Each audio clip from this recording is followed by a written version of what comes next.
Welcome to Visionaries Global Media, your number one source for podcasting entertainment.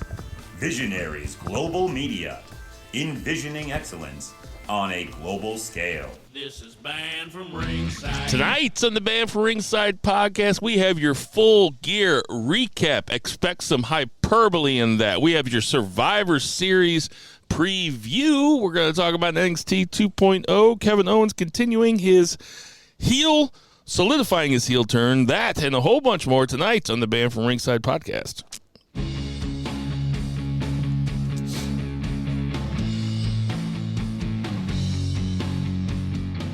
Ditch that 9 to 5. It's time to feel alive. Hello, I'm Mark, so welcome to the Band From Ringside podcast. As always, I'm your host, Bill Vagey, a.k.a. Squash and Loam. Sitting to my left, we have Jason Cornelius Bell. What's going on, JCB? Allow us to bow our heads as I read from the latest edition of the Band From Ringside podcast, volume 232, chapter 3, verse 14, and the good smart saying, hashtag boo the heels. It is all good, baby. Listen, share, subscribe, repeat the holy trinity of BFR.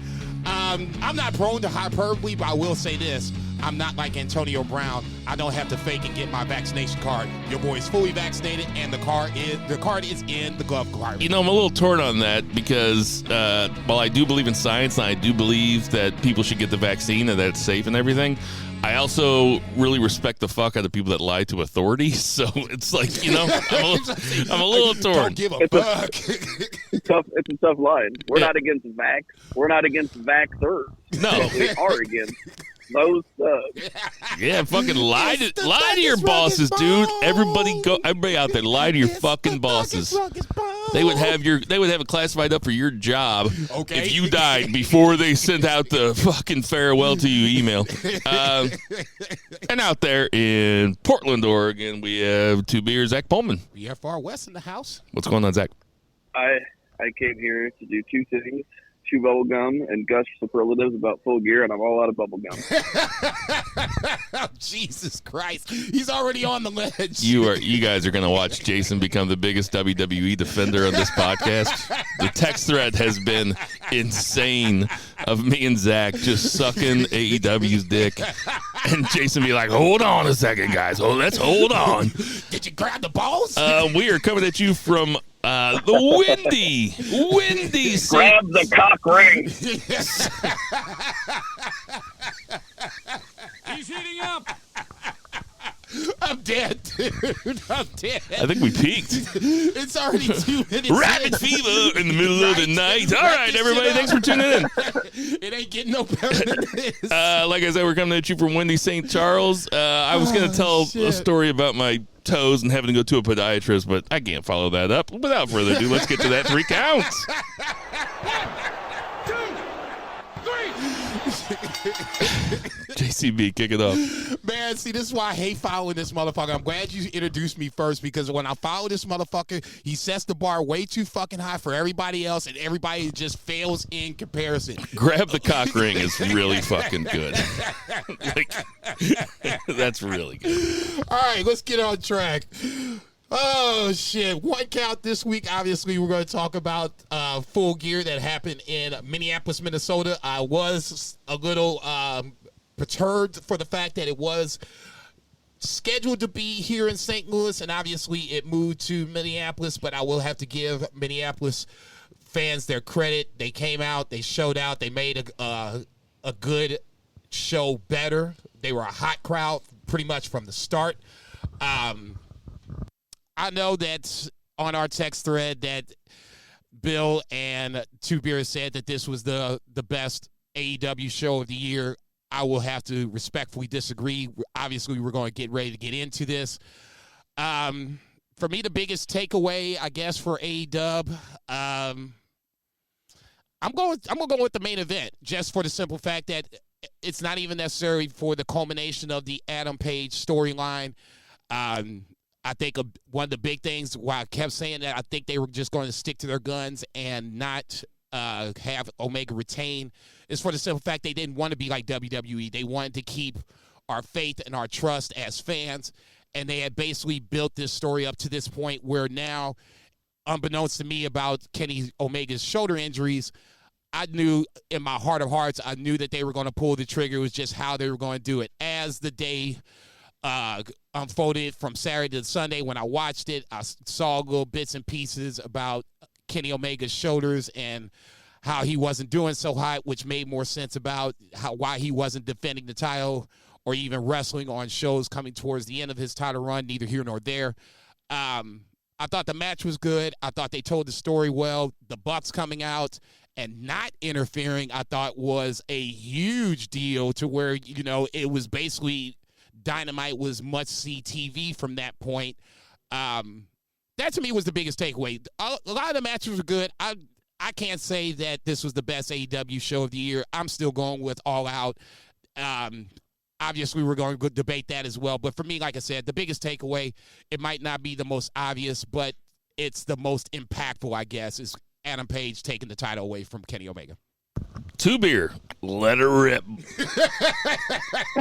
See, I kept my shit short, so you can go ahead and get in. I won't debate too hard because All Out was great, and All Out was kind of more about Punk's first match, and it was more about the big name surprises that we got. And you kind of hit it on the head whenever you said, I felt exhausted after watching All Out, like in a good way.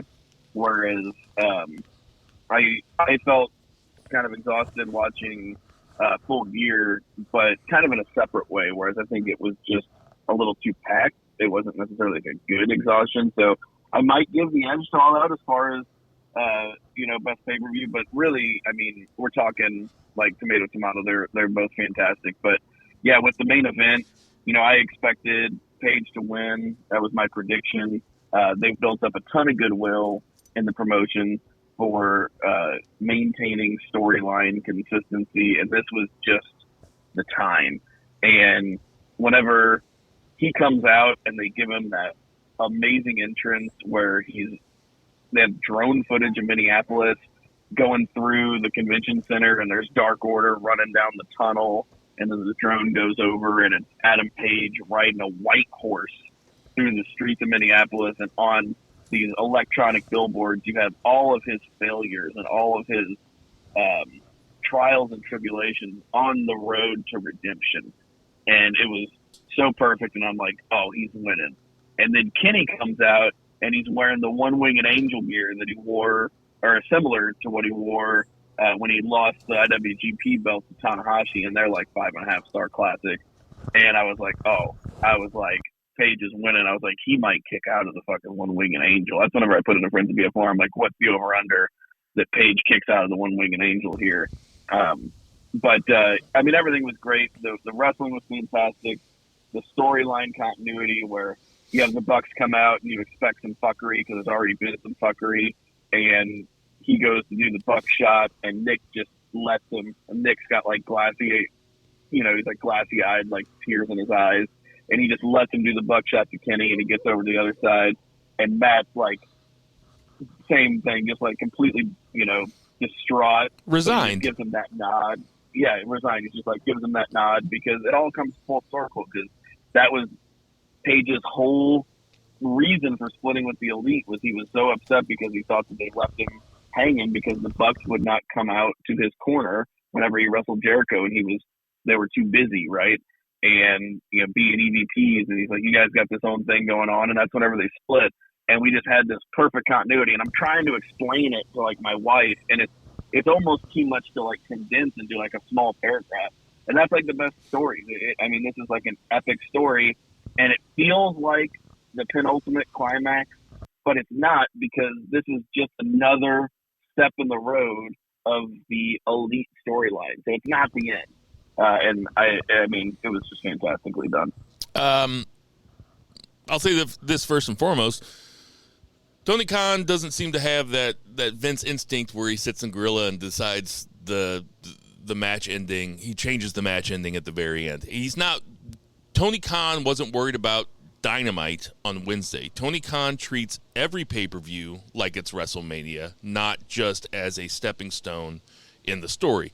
This was a culmination of the story. Now, that story could last for 10 fucking years. Hopefully it does, But I didn't say that this was the best AEW pay-per-view of the year.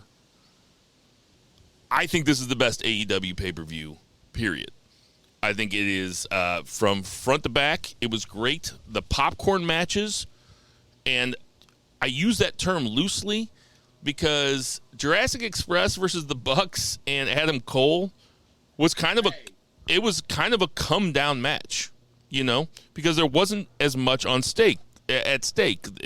Darby versus MJF seemed like there was something at stake. It seemed like it was, even though there was no belts on the line, it was still two of the four pillars, as they described them, fighting against each other. And it's the first time they fought each other.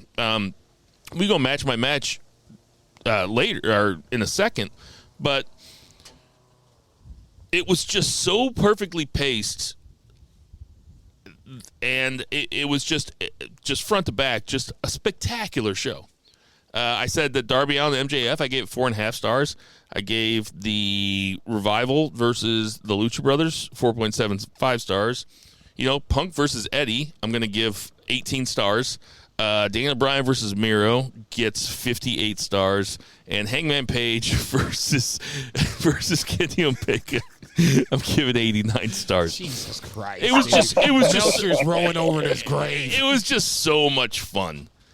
I came back from trivia in Calhoun, and my sister came back here to get high with my wife, and I was like, sorry, guys, you guys got to watch wrestling. And I'm telling you what, my sister started popping.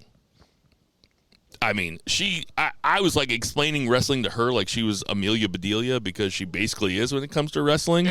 And she was like, she was like, wait, are these guys actually mad at each other? When like it was Punk and Kingston, I just fast forwarded. I fast forwarded through a few matches the first time. Then Steve came over the next night. I was like, yeah, man, don't buy it. Let's just watch it. And then we watched it. It was fucking fun, man. I loved it. I loved it.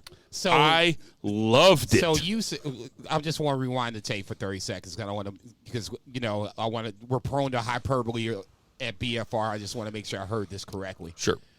So when you're saying that Full Gear 2021, yeah, this is the best AEW pay-per-view, period. Yes. Wow. I can understand that, and I think really the only other argument is the one that Jason has, which is All Out. I think it was really well done. Get some criticisms out of the way. They did have to cut time, and some of the other stuff seemed a little bit rushed, where because there were so many matches, like I think we could have done the Cody and Pac and Andrade, Malachi Black maybe as a Dynamite pay-per-view or a Dynamite main event, yep, or maybe even the American Top Team as a Dynamite, because more eyes are going to be on Dynamite than they are on the pay-per-view, just because, you know, the whole thing is like getting mainstream audience. And I know they kind of wanted those people to buy the pay-per-view, but maybe just hooking them into the television so they buy later pay-per-views would be good. I think those two, you know, you could have had some better pacing if one or both of those were removed from the card, because it felt very stacked. But at the same time, I mean, I paid $50. I want a stacked card. Like, I want my $50 for it. So, like, I was not. Yeah, I better feel exhausted after spending $50. Exactly. I better feel exhausted after spending $50. Well, that's. I guess that's part of the problem. What do you spend $50 on that you don't feel exhausted after? Bills? half gram of Coke. Dude, I feel exhausted the next day. Yeah, you ain't lying on that. Yeah. I'll say this. Yeah. I'll say this. Did I like the pay-per-view? Yes. I'm not going to sit up here and even remotely sit up here and say it was the best AEW pay-per-view ever. That is just ridiculousness to me. They've only been around for 2 years. What do you mean it's ridiculous? They've had 12 pay-per-views. And it's not the best. It's not. It's just not. Okay. I'm sorry. Okay. That's fine. I just can't understand where you're coming with this. I enjoy a 20-minute main event match between two guys at the top of their game that is finishing a 2-year story. Call me crazy. Crazy. That is what I'm looking for. I'm I'm looking for the same thing too. I'm not sitting up here and saying that this card right here that we just watched a week ago was the best AEW show that we've ever seen. That's crazy. That's fine. I know. I told you there was going to be hyperbole on this week's podcast. Okay, and that's why that's hyperbole. And maybe there's some recency. Maybe there's some recency bias. It's a huge recency bias. Come on. Okay, no. that's fine. That's fine. I don't even feel like arguing about this. Let's go through some of these matches though. MJF versus Darby Allen. No, please, no. You start on this. That's not safe. I would love to hear your comments on this one. Okay, I have been. Did this one? Did you get a feel for MJF being actually really good in the ring? That's what I'm wondering. Because if I was showing someone a match with MJF. And I was like, hey, this guy's like the real deal. Maybe in 15 years, we could be calling him like one of the best to ever do it. Like, this would be the match that I would show them because it was great. It was great. Wow. It was between one guy who's, these guys to me are kind of like, the yin and the yang. One of them's great on the mic, and I thought he was so-so in the ring, and one of them I think is great in the ring, and, well, not even so-so on the mic. But this match, the chain wrestling, even the thing where they started rolling each other over in the circle. Move. Yeah, it was a starter move. I was like, damn, this ain't. It was, yeah, and MJF called me out specifically on his promo on Dynamite, which was just a fucking heater. Yes, it was a heater of a promo, and I like on Dynamite, just as a quick aside, that these guys cut promos right after their matches on Sunday or on Saturday, and then they play them on Dynamite because MJF, you could tell, was still riding high off that match. Yeah, the adrenaline was and on. Cut maybe my favorite MJF promo of all time. He's like, "Oh, I got all your all your little mark chants. Yeah, all you guys gave me, all you guys were chanting for me with your little mark sayings." It was so good. Perfect. So good. I think the right guy went over. Agreed. And I think it was both of their. Well, I wouldn't say it was Darby's best match. Maybe it was Darby's best match. I don't know. I fucking loved it. What do you think, Zach? I think it might have been both of their best matches. I mean, MJF did an admirable job in the main event against Moxley. That was a good match, but very different. And his match against Jungle Boy was a good TV match. But these guys went out there as a curtain jerker of a stacked card, and they got done. And I'm like, how does it get better than that? Like, I was just like, they just pulled it out, and that they went back to Gorilla, went back to the locker room, and people just had to be gushing over them because they just absolutely murdered it. And also a great choice as a curtain jerker. I like it as a curtain jerker for sure. Totally, yeah. MJF, saying I'll beat you with a side headlock, and then them just going out and having a wrestling match, and a damn good one, and. Yeah, I mean, this is like 4.75 stars for me. I love this match with every ounce of my being. I should also point out that when I watched this match, it was immediately after I got high. So, I was loving everything. But I rewatched it sober and liked it just as much. Well, maybe not just as much. Yeah, I was getting ready to say it does take a little juice off of it. I'll just say this. I've been an MJF guy for a hot minute. I have to still say the Jungle Boy match was the match that kind of made me a believer of what MJF could do inside the ring. You knew he could talk. I mean, everybody can see that. But to me, the Jungle Boy match was the start, the precursor of what we're seeing right now. Now, that said, the match on Saturday I thought was really good. The chain wrestling was a little unusual for MJF, but it was good to see him do that. It's him doing flips that Darby Allen should be doing. That was unusual. It was good to see that. So, I mean, you got a little bit of a smorgasbord of what MJF could do inside the ring. And then, to me, the cherry on top was the fuckery at the end where he promised that he would beat Darby Allen with the side headlock, and ultimately he ends up doing it, yocking Darby in the face with the diamond ring, rolls him over into the side headlock. You get the 1, 2, 3. That to me was the funniest part of the match, and that's when I actually popped at the end when MJF delivered on the promise, which seemed so ridiculous a week ago. Now you fast forward to Saturday night, he's like the messiah of fucking prediction. So in that scenario, that to me was the best part of the match itself, was the finish where he pulled out the side headlock for the win. There was a lot of really good spots, like of the back and forth, like chain wrestling, to like Darby doing the coffin drop onto the apron, which was the first. I think every single fucking match had an apron drop. So as far as criticisms go, maybe just like it's almost like a meme right now. Like I totally, if you're going to criticize AEW for too many apron spots, I'm right there with you. But this was the first match, and it was impactful and allowed MJF to start getting the heat. And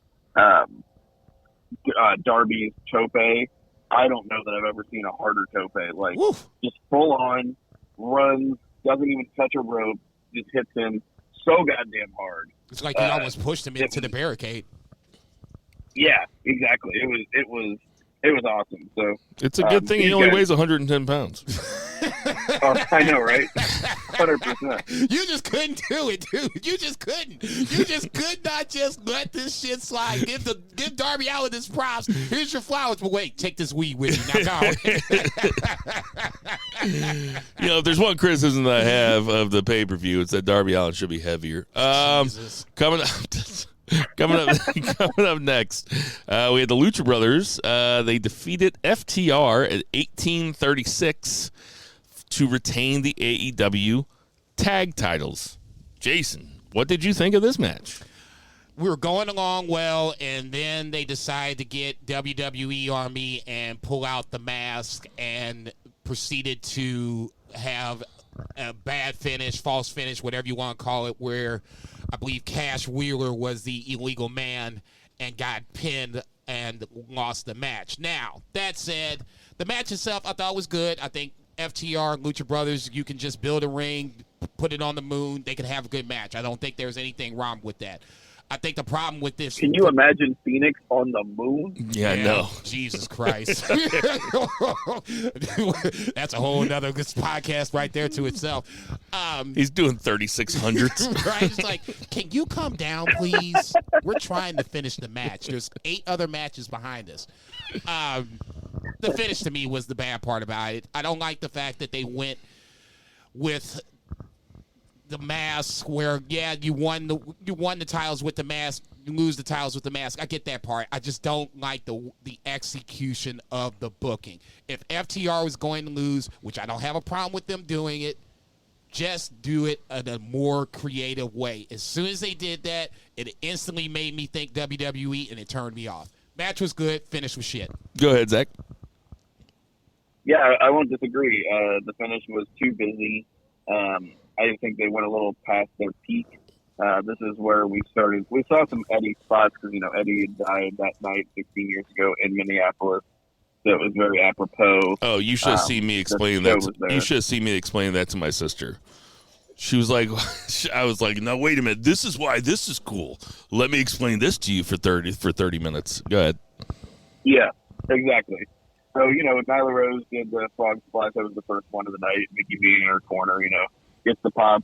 That was kind of the peak of the match between that and that awesome move where they usually do the package pile driver and Phoenix jumps, on the ass of the guy that Vince is holding. Yeah. But this time he jumped off and then cross-bodied the other guy. That was the pinnacle of the match. And since they had won anyway, I think that should have been the finish because nothing got better than that. Even his Eddie spots, Kenta did the worst 3 amigos I've ever seen in my life. That dude had no hip movement. I'm like, aren't you Latino? Isn't that known for moving the hips? You gotta rotate them bad boys. Get it going. But overall, it was a really fun match. Obviously, these guys are great, but the finish did bring it down, and it went a little bit past its peak for me, and it kind of brought it down. I'd give it 4 1/4. The contradiction in styles between these two teams is something that I think they should continue to go back to, because the no flips, just fists thing with the Lucha Brothers, who are the flippiest of all the flippy motherfuckers,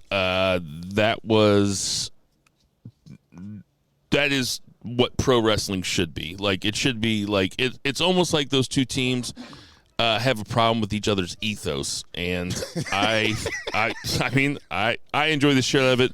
The ending was fine with me. I'm not as down on it and as you guys are. I'll tell you what, I don't like bringing up this motherfucker very much because he's such a fucking turd in a punch bowl. Ooh. Jim Cornette, he really had a problem. He has a real big problem with AEW. I thought he was kind of converting over a little bit. He has a real big problem with the Lucha Brothers. I can imagine. He had a real big problem with Phoenix. Phoenix took a lariat, or he took something that just popped right up. And it's like, dude, you're watching a Lucha Brothers match. They don't sell. It's like watching Bullet Club. Okay, I was watching New Japan this morning or whatever, kind of prepping for the pod, and there was major fuckery in one of the matches, to the point where I was just like, geez, Louise, man. You know, I was starting to get mad, but I was like, wait a minute, come on, Jay. This is Bullet Club. You know how this works. This is just what to expect. Lucha Brothers are the same way. You're going to get a lot of high spots, but on the flip side of it, you're not going to get a lot of selling. So, I mean, it just kind of is what it is. Nothing wrong with it. It's just... You're starting to sound a little bit like Cornette these days. Oh, fuck you. Next up, just a 1-2-3 punch of the three opening matches. Next up, we have Bryan Danielson versus Miro. Danielson goes over in 20 minutes and 6 seconds with the guillotine choke. Miro passed out, never tapped out. I saw people have a problem with this finish also. This match was everything that I wanted it to be. It was the third match on the card. That's another reason why I don't have a big problem with the finish of the Lucha Brothers versus FTR, is because it's the second match on the card. You can have shit like that if you're not going to have... an excuse. No, yes, it is. No, it's not. Yes, it's a variety show. No, WWE is a variety show. Well, then why do they have... Is NJPW a variety show? No. Then why do they have Toriano? That to me is, I before E, except after C. Oh, that's the exception that proves the rule? Yeah. Piss. What the fuck? Did you like this match?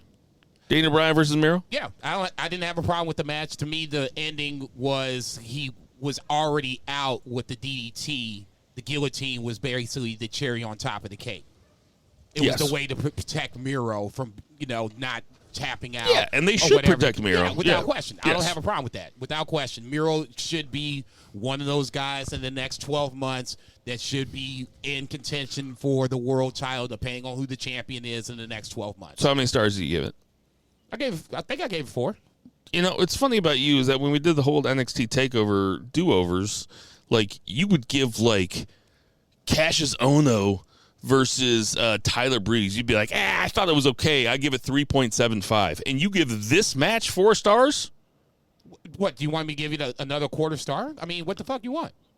I just want you to start being a little bit more consistent with your star rating system. How about I just don't do it? How about that? No, I want you to do it. No, I want you to do it, and I want to criticize it. No, I just won't do it anymore. How about that? You two throw the stars out. I'll just shit on what I want to shit on and do what the fuck I want to do. How about that? He's heating up. Not at all.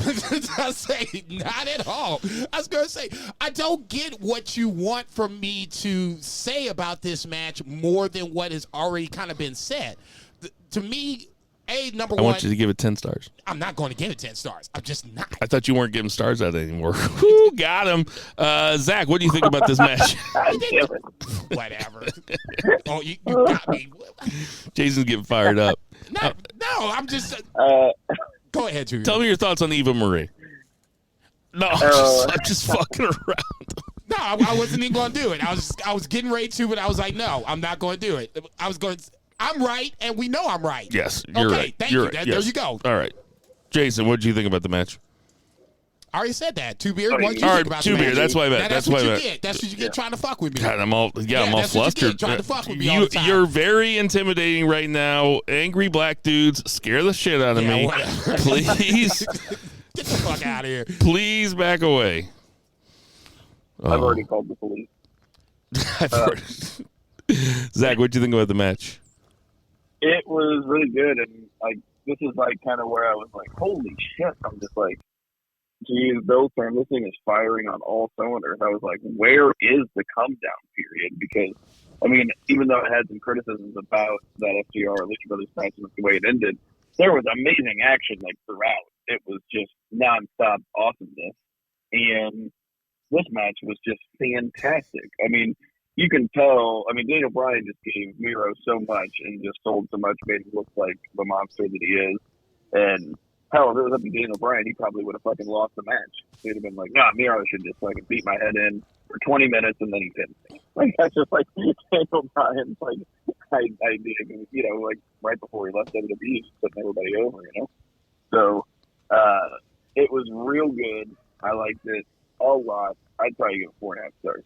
Good psychology to the matches too, and especially with this match where you had Miro already kind of jacked up, and Daniel Bryan didn't go after the injured portion of Miro. He did everything but, you know what I'm saying? And Miro found a spot and just kept after it. So me, that was kind of an interesting part of this match in particular, where Miro came in hurt and Daniel Bryan never even went after the injured part. He did, you know, he went after the leg, he went after the arm, went after the neck, you know, other spots except for, you know, the injured portion of Miro. I love this Daniel Bryan American Dragon character. It is far way better than Daniel Bryan ever was. Well, I shouldn't say that. Daniel Bryan, fucking JR called him Daniel Bryan twice. That's what we decided we're calling him from now on, Daniel Bryanson.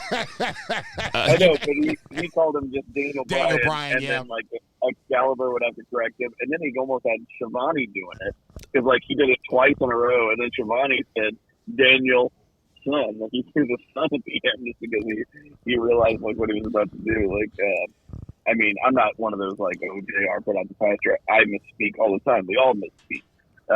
But it was just like I was just like, oh, holy shit. He's so old. It's one of those things. Poor guy. Yeah, it's like it's one thing to call the Scorpion Deathlock the sharpshooter whenever it's like Darby Allen or Sting like putting it on. You know what I mean? It's like that's like one thing. The guy's got so much wrestling bouncing around his head, though. He's got so much wrestling bouncing around his head. I mean, truth be told, it is the same damn news. Always a rock bottom. There's certain things that are just ingrained, and like you're just gonna have to work. I was about to say that the manhandle slam is not the manhandle slam. That's the rock bottom. Okay, right. let's just call that shit for what it is. Rock is still part of WWE. You can say it's the rock bottom and be okay. Yeah, I mean, it's not Panera. It's St. Louis Bread Company. I still fucking say St. Louis Bread Company. Fuck you. I'm not going to call it Panera. Fuck yeah. It's a St. Louis Bread Company, motherfucker. Give me that chicken noodle soup. God, great noodles. That's great. Nobody's like, St. Louis Bread Company? Is that a thing? Yeah, people outside of St. Louis are probably like, what the fuck are you talking about? Panera is St. Louis Bread Company, and I'm not going to call it Panera. Everyone's hands explode. And Carl Jr. is Hardee's. Yeah, I'm not from the fucking South. Crystal is White Castles. Everybody's hands explode now. It's like, what the fuck? All right, coming up next, we had Jungle Boy, Luchasaurus, and Christian versus the Super Click. This match went on too long. It tried to do too much. It was 22 minutes and 35 seconds. It could have been 15. Agreed. Could have been 15 minutes. Could have been fucking 12 minutes, really. 15 was probably the That's sweet funny spot. because I was saying how, you could like trade signs from the stadium and stuff. I love this match. I was like, they could have like kept going forever. Like it was, I was loving every bit of it. There was just so much fun shit. I mean, really playing to the crowd, and I really like wrestling matches that play to the live crowd, even more than I think even more than anything. I think that's just kind of my favorite kind of matches, and it was so well done with Christian jumping off this fucking giant balcony. Like he goes up to one balcony, not high enough, and I'm like, dude, this guy is like not a spring chicken, but they caught him perfectly. Like Michael Nagasawa's whole job out there was just to catch a dude. Like Luchasaurus doing a shooting star press, like a standing shooting star press. But the story of the match was Jungle Boy. Does Jungle Boy have that mean streak necessary to pull out a win against the big bullies? And he fought it in the middle of the match. Yeah, he hesitated on the concerto. Yep, and then that was the finish. So, and it did not have Jungle Boy going over Adam Cole. He went over one of the Young Bucks, which is cool because then the Lucha Express or the Jurassic Express, they go, they get a win over the Bucks, and it leaves it open because Jungle Boy is going to get that win over Adam Cole, baby. It's going to happen because Cole keeps pinning them, and it's a really great built-in rivalry to just it's the coolest heel in the entire company that everybody loves, and probably one of the most natural babyface in the entire company. Both good-looking dudes that the girls love. It's just a fantastic rivalry, and Jungle Boy's gonna get that win over Adam Cole, and I'm just glad that it happened in this match where, like you said, a lot was going on. Jason? No, I agree with everything you said, Bill. It probably went a little too long. 15 minutes was probably, I didn't know it went 22 minutes. It felt like it was almost 30, but 15 minutes is probably the number to go with. I agree with Two Beer on that, the sense of the Jungle Boy analysis. That was, to me, the story of the match is at some point, can Jungle Boy, stop being the Jungle Boy and be Jungle Man, for a lack of a better term, you know what I'm saying? And he came at the end and and just way late, I believe it was Matt Jackson with the concerto for the win. And just, that to me was the exclamation point for the match. A lot of great spots, don't get me wrong, but... How many stars you give it? 0. Whoa. How about that? I was going to actually give you a real number, but I was like, no, fuck that. How about that? We're going to go with a fat That was 0. better than any answer I could have fucking... Motherfucker. The answer I could have fucking He's expected. just like that Dr. He's just that Dr. Phil girl. It's like 0 stars. How about that? Fucking with me. I think that... Man, I'd give it 4.5. That's higher than I would give it. But I mean, I liked it. Like I said, it seemed to me like a popcorn match just because there was less at stake. I like watching matches with belts on the line, but I mean, it's a blood feud. But they're clearly not done with it. No. This was just a bridge real match. Quick too, my wife saw Jungle Boy in those blue jeans, and she was like, "Oh," she's like, "That's Luke Perry's son," because we talked about it before. She'd seen him on other pay-per-views and stuff when I watch on the big TV. She's like, "Oh my God," she's like, "He looks so much like him," and she immediately liked and was rooting for him. You know what I mean? And he had that's a thing. That I think we have to Tara likes Jungle recognize. Boy. Tara likes Jungle Boy. She ain't alone. I think in the future, if he's going to hold... Jesus, holy shit. I'm just joking. In the future... Spit my beer out when you said that. In the future, if he's going to challenge for the heavyweight belt, and I'm talking about, 3 or 4 or 5 years from now, he probably will. I think he needs to go by Jungle Jack Perry. Jungle Boy is not a main event moniker. Am I being... No. Oh, you're not wrong. And he actually didn't even make up the gimmick. He was given that gimmick. I saw a thing with him where they were like, "So how'd you come up with the Jungle Boy gimmick?" He's like, "Oh no, I didn't. I worked an indie show and I didn't have a gimmick." And the guy's like, "What's your gimmick?" He's like, "I don't have one." He's like, "Oh, you got the big hair." He's like, "You look like Tarzan." He's like, "You're Jungle Boy." Yeah, Right. that's usually how it works. You ain't got a gimmick. Here you go. Next up, we had Cody and Pac defeating Malachi Black and Andrade in 16 minutes and 52 seconds. Jason, what do you think? Two Beer said it already. This probably could have been done on Dynamite and been done with it. The match itself, I thought was okay. I don't know where this is going ultimately. I mean, that to me is my problem with this is the wrong team won. I think that's the number one thing I had a problem with. I thought the heel should win to keep the heat on Cody and keep friction between Cody and Pac. Number 2, the match went too long. Number 3, where the fuck is this going? It just feels like now, some feuds end so quickly. There was Cody versus Andrade was like a match. And this, well, not even that. Well, yeah, I think it was just only one match they had. This seems like it's going on forever. You know what I'm saying? Just figure out where we're going with this, I guess, ultimately was my problem, because it just feels like, even though this is a bridge match, it's a bridge going to ultimately, I'm not sure where it is going. I just need some direction with this particular feud. Cody's the face of the company. I get that. I don't have a problem with that. But right now, this just feels like it's in a gray area of we're not sure what to do next. Like I said, to me, wrong team won. And then on top of it, the match probably went a little too long for my takes. Two-Beer, what do you think? Man, I think the Minneapolis crowd came there to do two things, which is chew bubble gum and boo Cody Rhodes, and they were all out of bubble gum. So why are we still booing Cody Rhodes? I don't get it. Are we booing Cody to get him to flip? I don't know. I think it's like the John Cena thing. It's like the trendy thing is to boo Cody Rhodes. But, you know, like I said, this could have been somewhere else on a different show. I think the original plan was a four-way, which is a more dynamic match. Mm-hmm. But maybe this is leading to a four-way because the story was that none of these guys could really work together, let us tagging each other in. As far as the match itself, it was fine, but I wasn't invested, right? Like I didn't give a shit.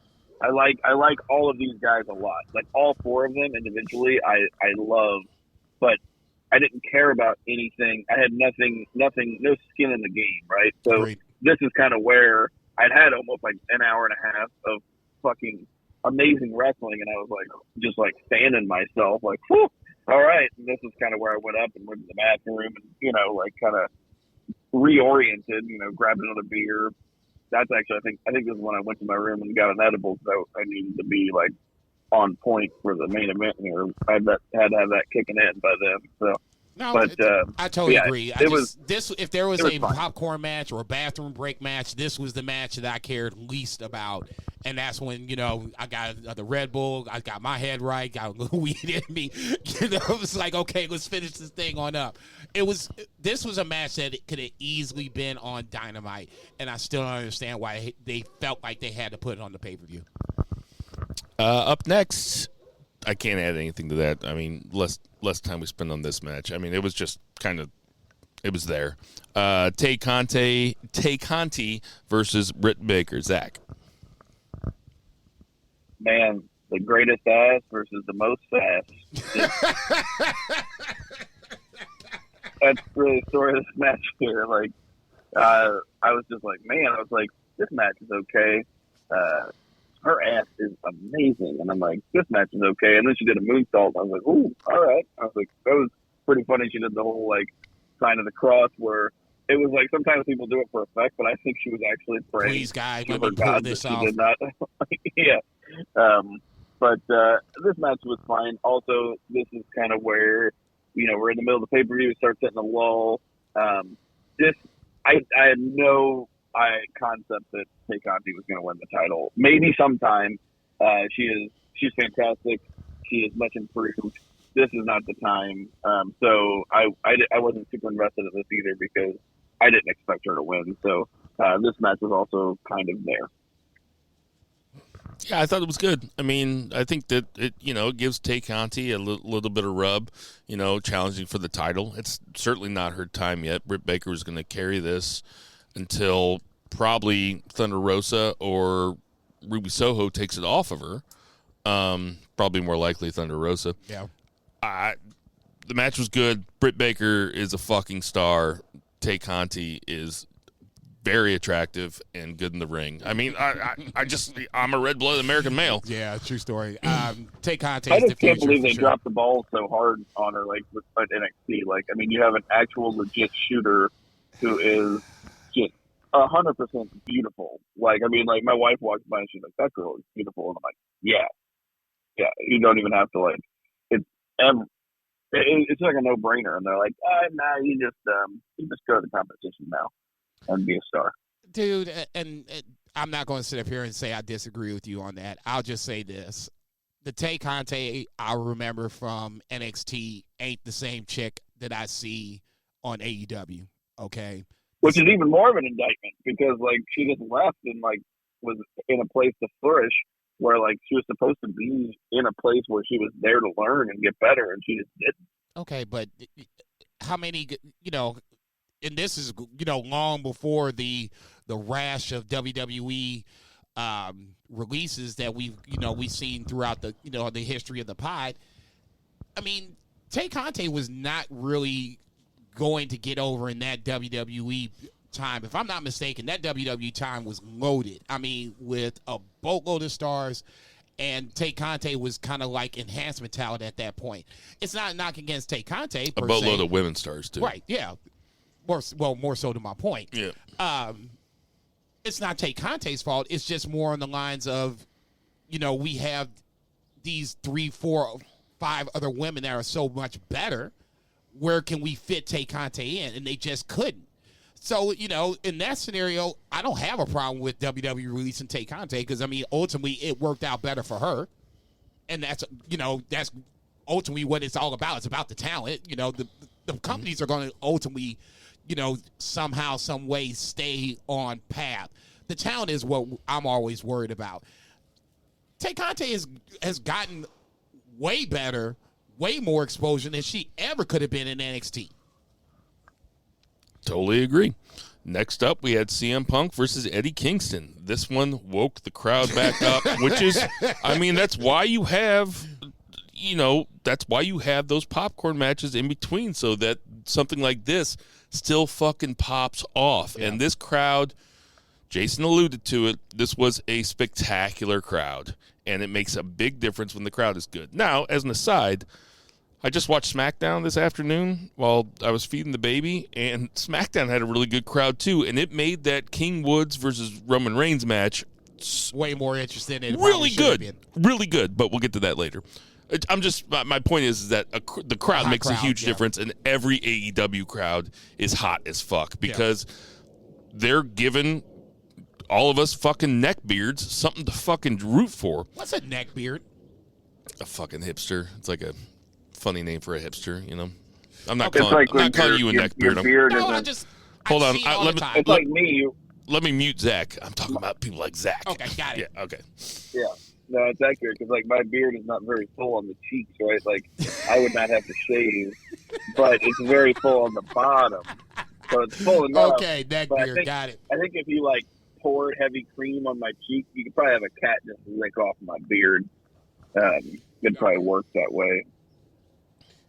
Dude, I'm dead. You are out here, man. So I'll go first. Both guys played their roles perfectly in this match. This match was played out like a grudge match between two guys that really didn't like each other. It was professional wrestling at its best. I liked that Punk went for the handshake at the end and Eddie Kingston denied him. The crowd kind of turned on Punk during this match, which I think that we predicted on this podcast. A little bit, yeah. We said Eddie Kingston, if it's Eddie Kingston, CM Punk, they're going to go with Eddie Kingston. And they did. And I think I would have done it too. I would have started booing Punk. Punk started playing kind of heelish. Eddie Kingston doesn't take the handshake at the end, which is pretty heelish. Punk cuts a promo afterwards. Pretty heelish. And then he comes out and goes against and he interrupts MJF on Dynamite, which is babyface. So come on, man, you're jumping ahead. God damn, let's stay on track. Let's talk Full Gear for a second. Jesus. I fucking love this match. I loved it too. I thought it was really fucking good. It was, if this is going to be a one-off, and it feels like it's going to be a one-off, it was a great way to have a one-off match where you got some blood, you had some tension in the ring, you had not even high spots, but it was just enough to where now Eddie Kingston doesn't lose in a hard way. It's a hard knock loss, like all of them have been. And if I'm Eddie Kingston, I don't blame him for not shaking hands with CM Punk. This is personal. I'm not shaking hands with somebody that I don't like, that I just lost. Plus, it's consistent with his character. For sure. His character holds a grudge. And I love the fact that I was kind of like, go ahead, shake his hand. Go ahead, man. And he did, and I was like, all right, man, that's cool. I ain't got no problem with that. Ultimately, I feel Eddie Kingston's beat. When motherfuckers do me wrong, I hold a grudge, and I hold it to the day I die. Long live Eddie Kingston. Zach, what do you think? Yeah, totally. Eddie had a great article that he wrote.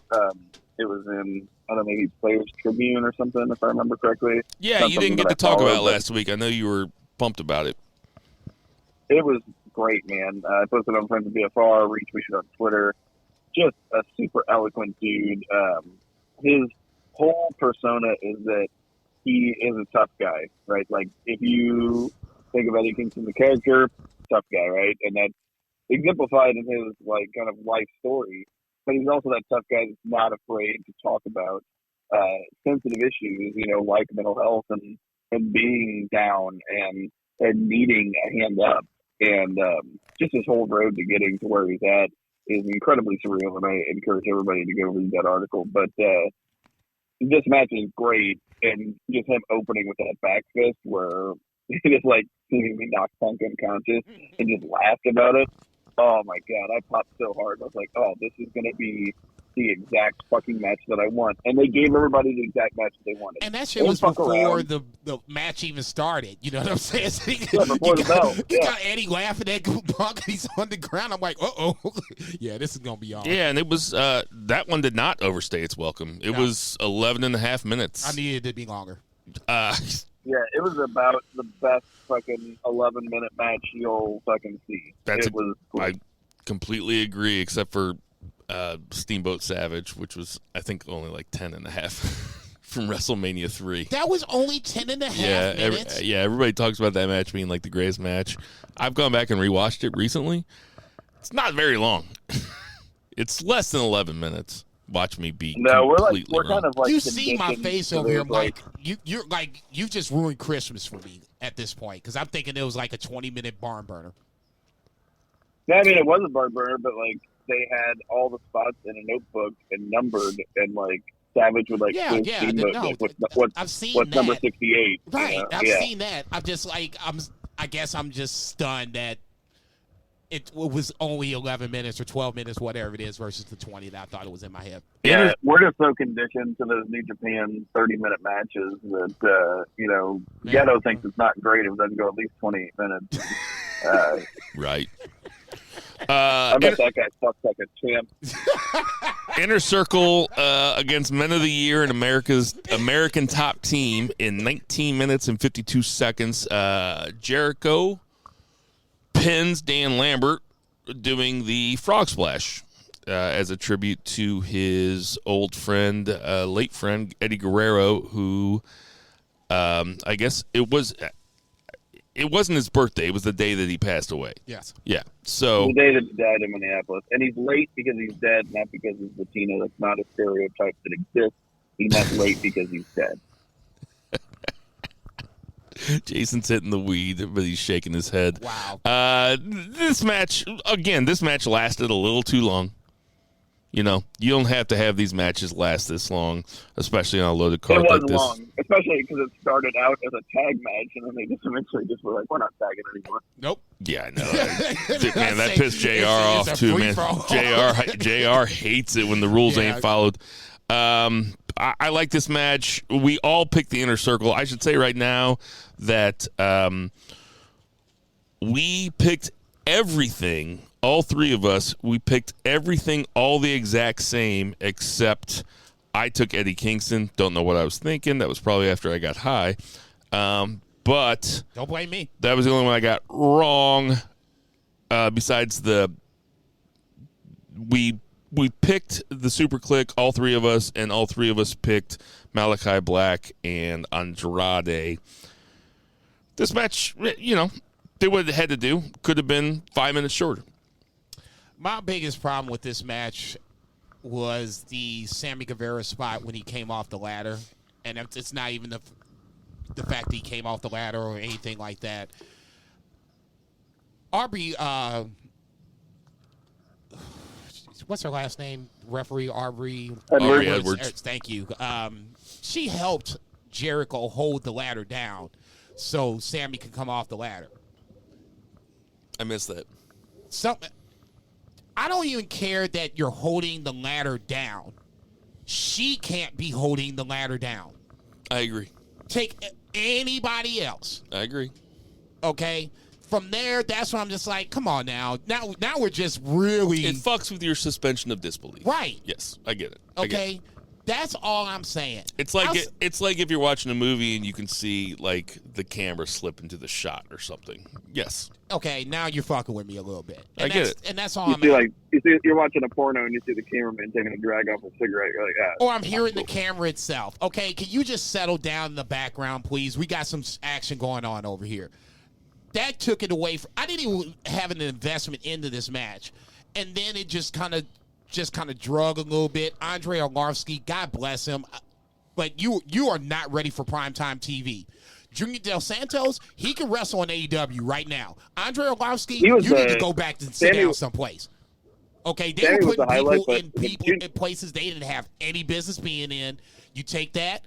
You take the fact that I didn't have an investment in it, and I see Aubrey holding this ladder down. Please, fast forward to the main event. Yeah, Junior Del Santos was awesome. Yeah, he legitimately looks the part. He plays the part. He's over the top. It's all Happy the to things, be there. Yeah, it's all the things that I look for a wrestler to have, and he has that. Andre Arlovski is just awkward, I guess, for the lack of a better term. He looks the part, but he doesn't have that wrestling technique, the knowledge, whatever. It just felt like they just said, okay, this is what you need to do, now go do it. And he didn't have any idea what the fuck was going on, and he stood out really bad. Any other thoughts, Zach? Bill, you reminded me of this porn I saw on Reddit where the cameraman was eating a donut, and the guy was like fucking this chick, and he's like, give me that donut. And he reached over like while he, oh, go ahead. he just while he was fucking her, he just took a bite of this long john. It was fucking hilarious. Stop. Have you ever seen that blooper where the dude comes, but it shoots on the cameraman's eye, and the cameraman's like, yeah.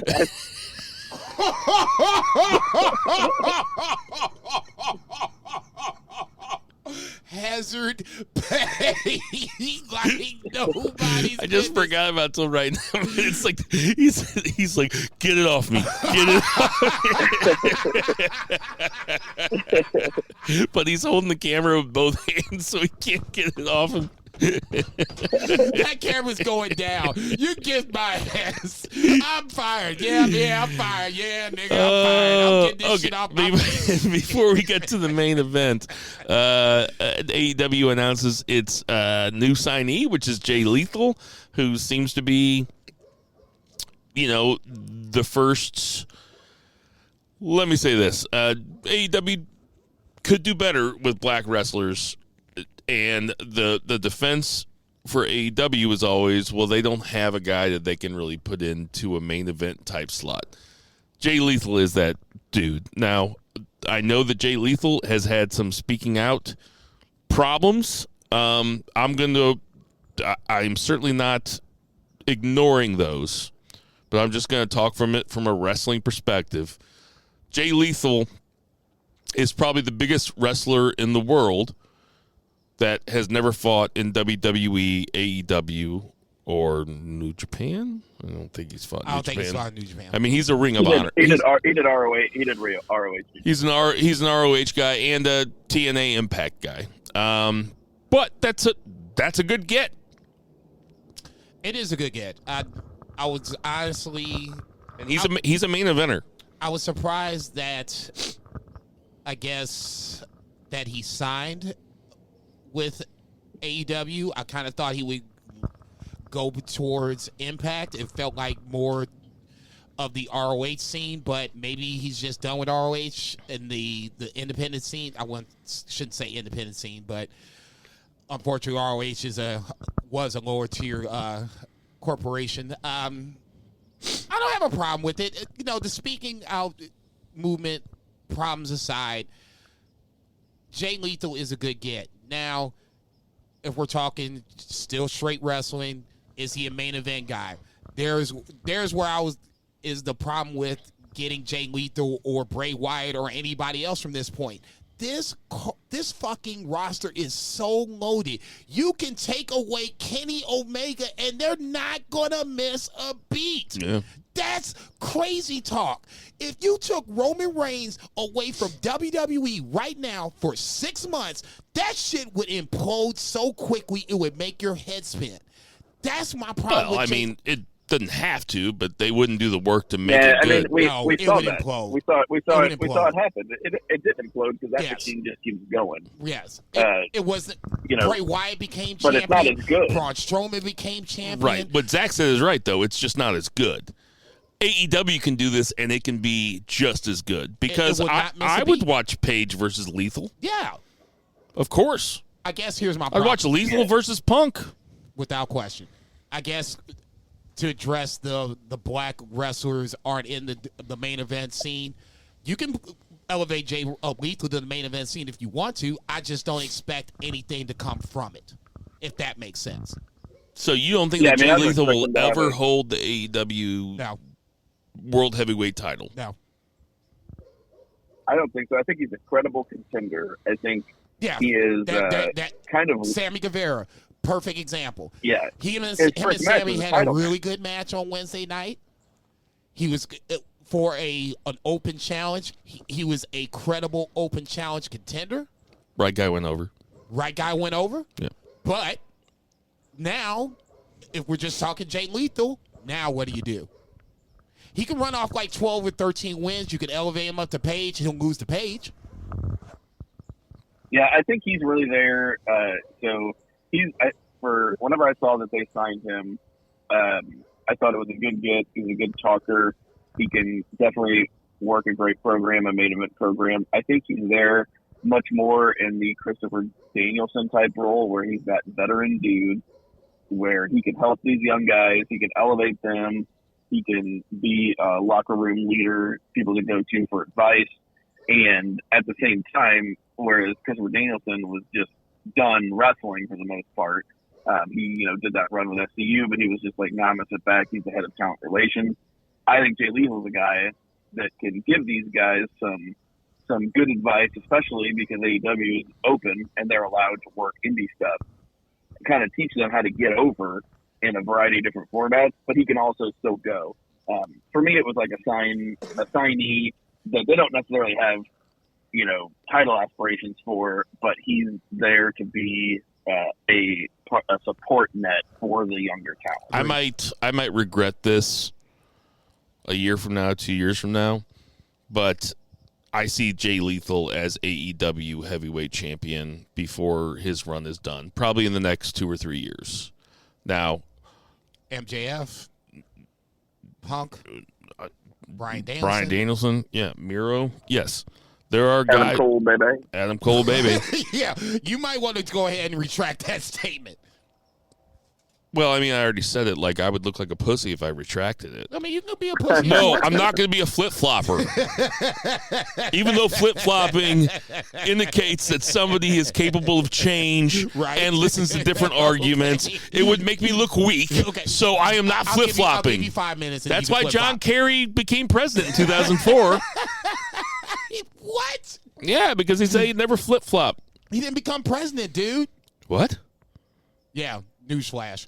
Oh, man, I don't remember that whole decade, man. That was pretty fucked up. Okay, so let's get to the main event, which was a main event. It was everything that I wanted it to be. It was a spectacular match. Right dude went over. This is my my mantra that predictable is not always bad. They didn't need to swerve you. No. All they needed to do was book it correctly. Right. I texted Zach before you had watched the pay-per-view because I didn't want to ruin it for you. I appreciate that. But when Paige performed the one-winged angel on Kenny Omega and Kenny Omega popped out, are kicked out. I'm like, dude, this is so ridiculous. Popped I'm like, hard. Kenny Omega might actually win this shit. That's the one time where I was like, okay, they don't do shit like this for no reason. Right. Something's coming up to this, and that's when I was really worried that Kenny Omega was going to retain. What a spectacular match, though, right, Jason? It was without question. 5 stars? It was the match of the night. I'm not giving you any stars. No. Come on, all the stars joking aside. I won't fuck with you about stars ever again. I mean, do you give it 5 stars? No, I can't give it 5 stars. It was really, really good. 4.5, 4 3/4. Yeah, it's not the perfect match. It's not. If it went maybe 5-10 minutes longer, if the Bucks maybe do a little more, maybe get more involved, I wanted to see. That's the one thing that I was missing from this match was the Bucks came out, but then they just kind of stood there. They didn't do anything. They didn't say anything. I wanted them to say something. That's just me. I'm not saying that they did it wrong. That's just me. I also wanted thought them to do a little more. You know what? To your point, the Bucks going out there and then just being resigned to it. It to me, it was almost like, are they doing this in kayfabe style, or is this supposed to be them as executives, like as the executives as the EVPs? Right. I didn't even go far down that road. It was like the first thing I thought. Like, okay, so they're not going to do anything. Are they doing this because they know that they're the EVPs of the show, so they're not going to interfere with it? That wouldn't have stopped them before. They hadn't stopped them before. What do you think, Zach?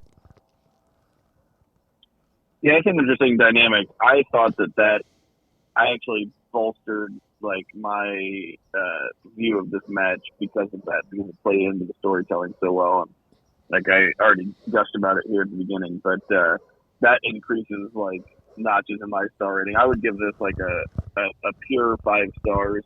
You say 4.75 or 5. I mean, you're in the same ballpark, whatever. But the storytelling aspect pushes it to 5 stars for me. And that nod spoke louder than any kind of other action.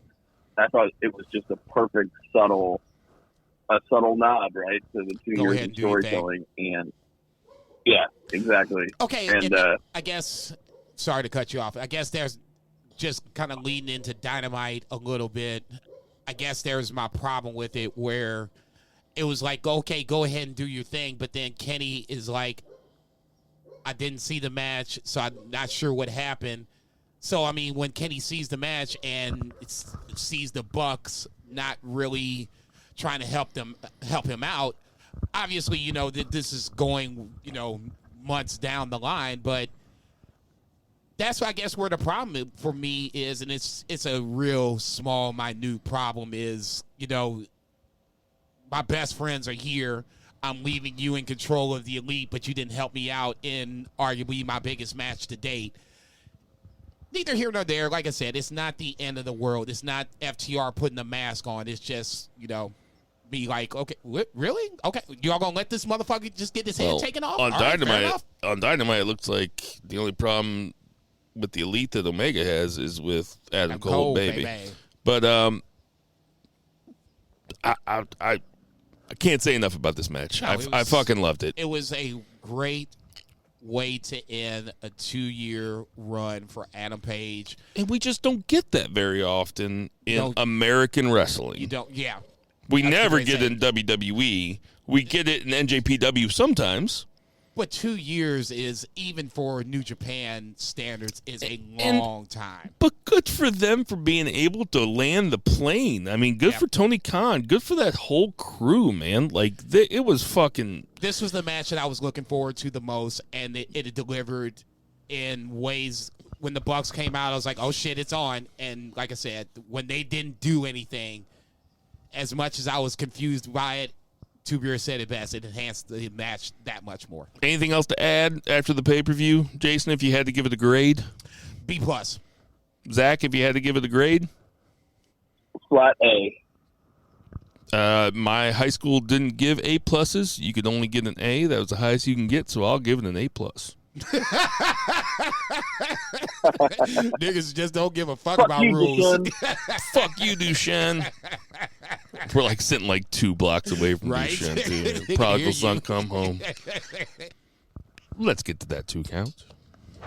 1, 2, 3. 2 beer. What's a 2 count? 2 count. We had AEW Dynamite. This is the follow-up show. But yeah, I'm gonna have you guys run down the card because I know the results and I know what happened and stuff. But I was not privy enough to see exactly everything because my parents are in town. We went to the food courts last night, had a good time, and yeah, wasn't able to watch. Excuses. Parents are in town. So it was kind of an eventful Dynamite, to be honest. It was a nice follow-up to Full Gear for sure. It opens with Kenny Omega and the Bucks standing backstage with Adam Cole, baby. And Kenny Omega, giving props to Paige, and then says he has to go away for a while. He's gonna leave, and he turns around. He goes, "I'm gonna leave the place to you guys." And Adam Cole says, "Don't worry, I got this." And Kenny Omega says, "No, I was talking to the Bucks." Shots fired. So there looks to be a little bit of tension between. Or they're just setting something up for when Omega gets back, obviously. What you think about that, Jason? I had said before watching Full Gear that I wasn't sure that when Kenny Omega left and came back, he wasn't going to be a babyface. I'm kind of leaning towards the fact that I'm going to have to retract that statement. I think he's going to be a babyface. Depending on when he comes back is how much of a big babyface he is. If Adam Cole, baby, is champion and he's running the roost and Kenny Omega comes back, Kenny is going to have a kind of problem with this because, Adam Cole, baby, is going to be the Adam Cole that we've known and loved for multiple promotions and is going to have his way, have the Bucks, doing his thing, the whole shebang. If he's not the champion, then you have a legitimate power struggle at the top because Kenny Omega should come back and be like, hey, I'm back. I'm ready to, go back for the title. Adam Cole probably will be the number 1 contender or close to be the number 1 contender at that point. So you would have a power struggle for not only the Elite, but for the AEW Championship as well. This segment really piqued my interest for the rest of the card itself for Wednesday night because that segment sets up whenever it's going to pass where Omega comes back and Adam Cole and Omega has to cross paths.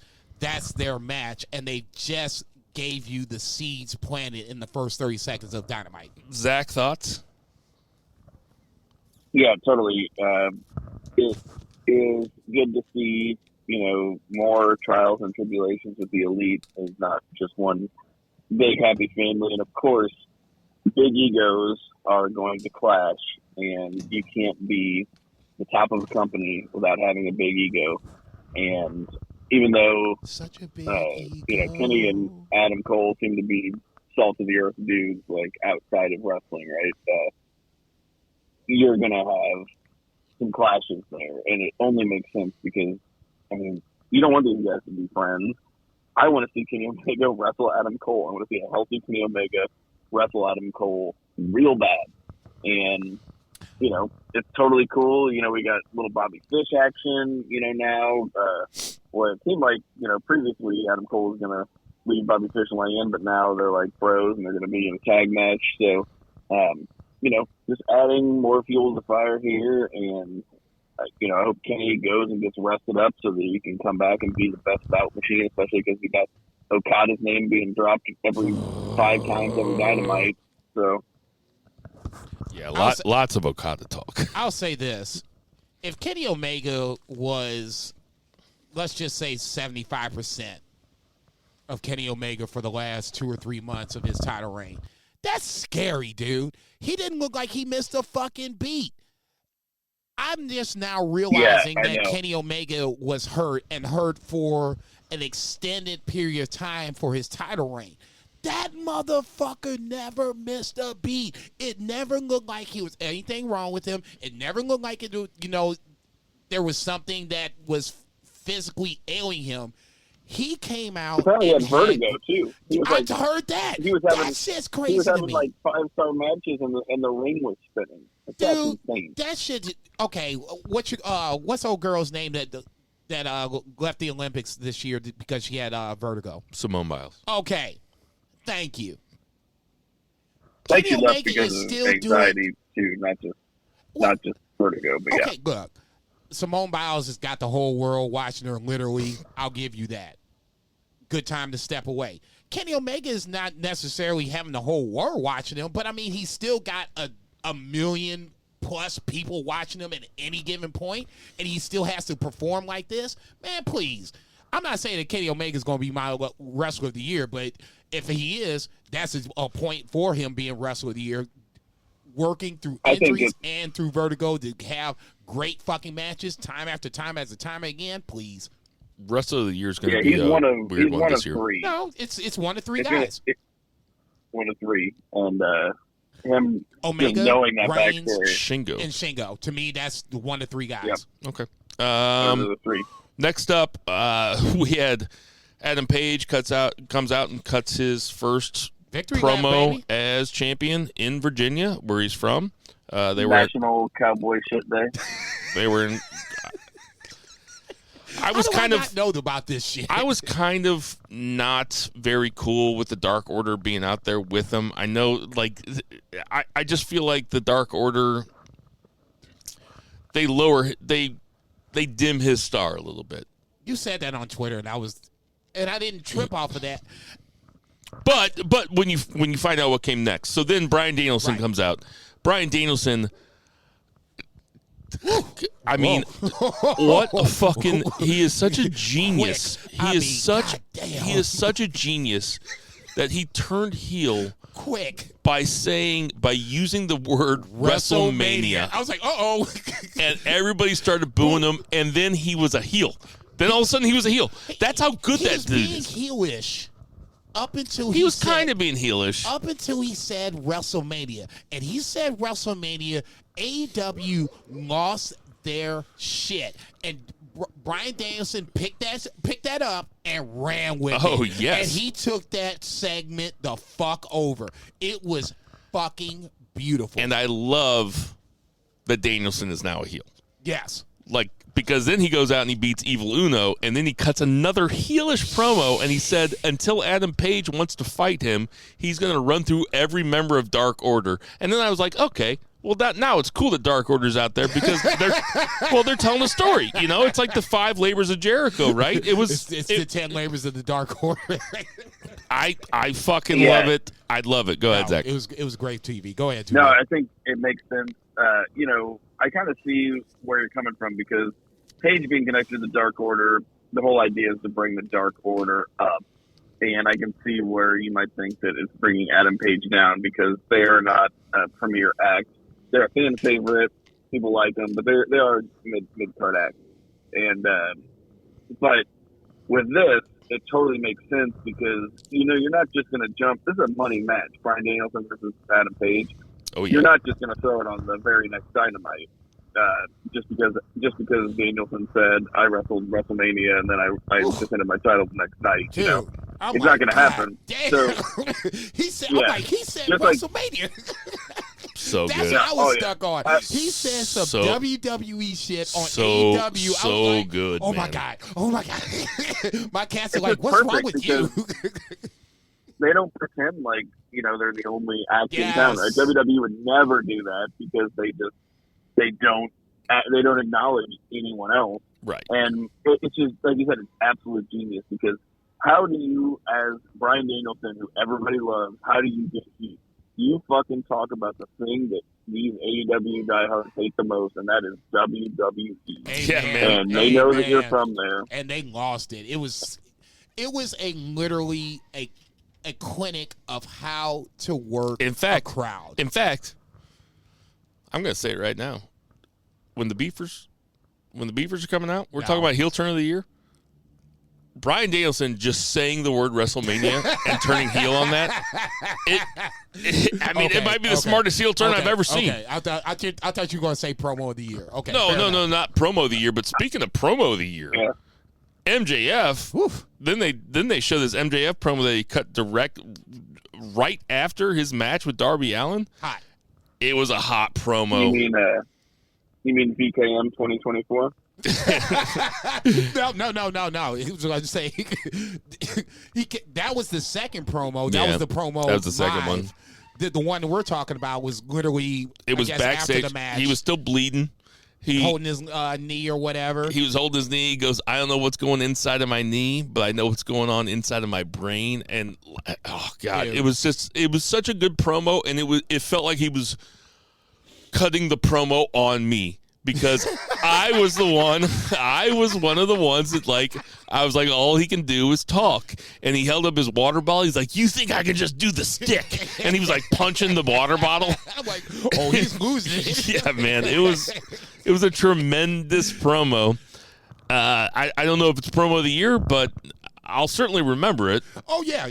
To me, it should be in the short list. Promo of the year, I already have promo of the year locked up. To me, nobody has it until you do something better than this other person did. Zach, what do you think? Oh yeah, I am looking forward to it. I read and heard what he said, and I'm just waiting for the execution. But I think it's very smart of him to do, because I don't see MJF going to WWE, but I do see MJF being smart enough to get a much bigger paycheck from Tony Khan by hinting at going to WWE. Edge got $3 million from fucking Vince because he said he was going to go to AEW. Man, do you think that I've never even considered MJF in WWE until he mentioned it. That is, I'm trying to think. Vince would try to make him a manager or something. No, you wouldn't. His MJF would stand for Miz Junior Fanboy. That's all he would be. He'd be like a fucking Miz. He wouldn't be MJF at this point. He'd be a totally different character, and that's why I'm saying I agree with what you just said 30 seconds ago. MJF would hold AEW hostage to get more money. I cannot see him leaving AEW unless there was something behind the scenes that we didn't know about that was an ultimate deal I can see him bringing it up, and he's not going to leave because that he's not the character that he plays. I can see him even in 2024. He'll have had a run by then. He'll have had a title run for sure. I can see him bringing up his contract negotiations in kayfabe and then tripling the amount. Bobby Heenan style, and just I could absolutely see that. All right, so I don't think that I have a ton of time here, so I'm just going to skip past some of the stuff on Dynamite. But we did have the Butcher and the Blade versus Ishii and Orange Cassidy. The best friends have joined the Chaos faction in NJPW, which bodes well for all of us. Yes. I guess I missed the part on the pay-per-view where they said Ishii was coming out, because when I watched this last night, so I went to a concert last night. It was my sister and her husband took my wife and I to this concert for my birthday. Got a little banged up. Turned it on last night when I got home, and Ishii's on your TV. Ishii's on my TV, man, on basic cable. What and the fuck? It was, I was pretty excited. They ended up going over. He ends up pinning the Butcher. Butcher looked good. I mean, he dropped Butcher and the Blade. He dropped 15 pounds, maybe 20. They both look good, to be honest. Yeah. They are legitimately. So Butcher actually. Now, he looks like Butcher's a on badass. tour. Oh, totally. Butcher's on tour right now with Every Time I Die, and he actually took a quick break from the tour because one of his dreams was to wrestle Ishii, and it was easy to miss because I think it might have even been on the buy-in. Orange Cassidy was just doing it. He's like, so we joined this group. He's like, what's the name again? And Trent's Chaos, He's like, oh yeah, Chaos, and he's like, I don't really know much about it. Jesus. He's like, we'll be here on Wednesday, Dynamite. He's like, I'll bring one of my dogs. And I fucking laughed, and I'm like, is this motherfucker going to bring Ishii to Dynamite? And he totally did. The Stone Pitbull, man. No, I thought it was a good match. I like the fact that they are at least making a New Japan AEW connection. I know Wrestle Kingdom is going to be 3 nights this year. If we're going to make that a 3-night just extravaganza, for lack of a better word, you're going to need guys to come over at some point. Jay White needs to come back home. Ishii's coming back home. Suzuki's coming back home. Okada. All these guys. So if you're going to do a 3-night Wrestle Kingdom, you're going to have some matches, and guys are going to have to come back to New Japan or come over to New Japan to have these matches. This is a good, smart way to at least build that gap between AEW and New Japan, and then if you want to go forward with it, if it works, you can go forward with it. Nyla versus Sheida in the TBS Championship Tournament. Quarterfinal match. Yep. What you think about it, Jason? To me, the whole thing was Serena Deeb. Serena Deeb comes in, quips Sheida's knee, and that basically changes the match. I didn't realize that Nyla Rose had, 50 wins. Sheida has 51. Nyla Rose goes over, so they're tied at the top. I think I've seen this enough times to where I'm ready to see Sheida versus Serena Deeb. It's not a knock against Nyla Rose. It's not a knock against Sheida. I'm good with this feud. Let's put it down for a second. Let Sheida go off and do something else. Let's bring it back at another point. The match was okay. 2 beer. Yeah, it makes sense that Nyla went over because if you're going to have like a finals of Ruby Soho, it just makes for a more interesting dynamic to have a heel versus babyface. So it makes sense. I'll say this. I don't think they're utilizing Vicky Guerrero enough, but that's just me. MJF comes out, cuts it. Excuse me. Thank you. I was getting ready to say somebody need to say that shit. She's a heat magnet. I don't think they're really trying to use Nyla Rose in that scenario anymore. She's then why do you have her with Vicky Guerrero? Like, you should have Vicky Guerrero out there being a heat magnet, right? Okay, but then she doesn't have to do the excuse me thing, but she's very hateable. Okay, but then Vicky needs to be with somebody that you're legitimately trying to push versus Nyla Rose, who's kind of in that gray area where you don't know where she's doing. 100% agree. MJF comes out, cuts a promo. CM Punk, his music hits. He comes down and... yes. This is what I was waiting for. Does the Jericho thing where he doesn't say anything, but he just kind of laughs at MJF and walks away when MJF tries to shake his hand. No, MJF put his hand out. Hey, I'm Maxwell. Yep. Oh, you gonna leave me hanging? Yeah, no. It's on. Lots of handshake action this week in professional wrestling. Zach, what do you think about Punk versus MJF? I think the promo battle will be maybe even. I think not as mean guy match as Kingston versus Punk because promo battle was phenomenal, right? I think the promo battle with MJF and Punk probably maybe even better, if less believable, because Kingston's just so believable. But I do think it is a fantastic opportunity to elevate MJF even further and give Punk his first loss. If they were to wrestle at the next show, I would go MJF over Punk. Oh, really? Yeah, I think he can hit him with that Dynamite diamond ring, and it's not a clean win, and he can get his first loss, and Punk's not going to be hurt by that loss, especially to a guy as protected as MJF, and it just gets MJF in that title picture that much faster. I would be remiss if I did not just say that when I saw this, obviously a match is going to happen. I just assumed Punk would go over and we would just move forward. You throwing that out there is a legitimate curveball because it obviously could happen. I'm not sure if it's going to happen, but if it does, that would be really interesting to see because I would love to see how they book Punk after his first loss and then more so on the opposite side after MJF wins over Darby Allen, one of the pillars, and then CM Punk, obviously one of the biggest guys they brought in to date. Leo and Dante Martin versus the Acclaimed. I'm going to use this. I'm going to use my time to talk about how shitty Max Caster's rhymes are. Like, they're just so fucking shitty. Like, when he was like... They've been good lately. Were they bad Wednesday? Because they've been really good lately. Like, whatever he said, the thing about John Laurinaitis. Yeah, that was the one. Him talking about, it's funny we're in Virginia because you're both virgins. And Leo Rush looks at the crowd. He's like, I have three kids.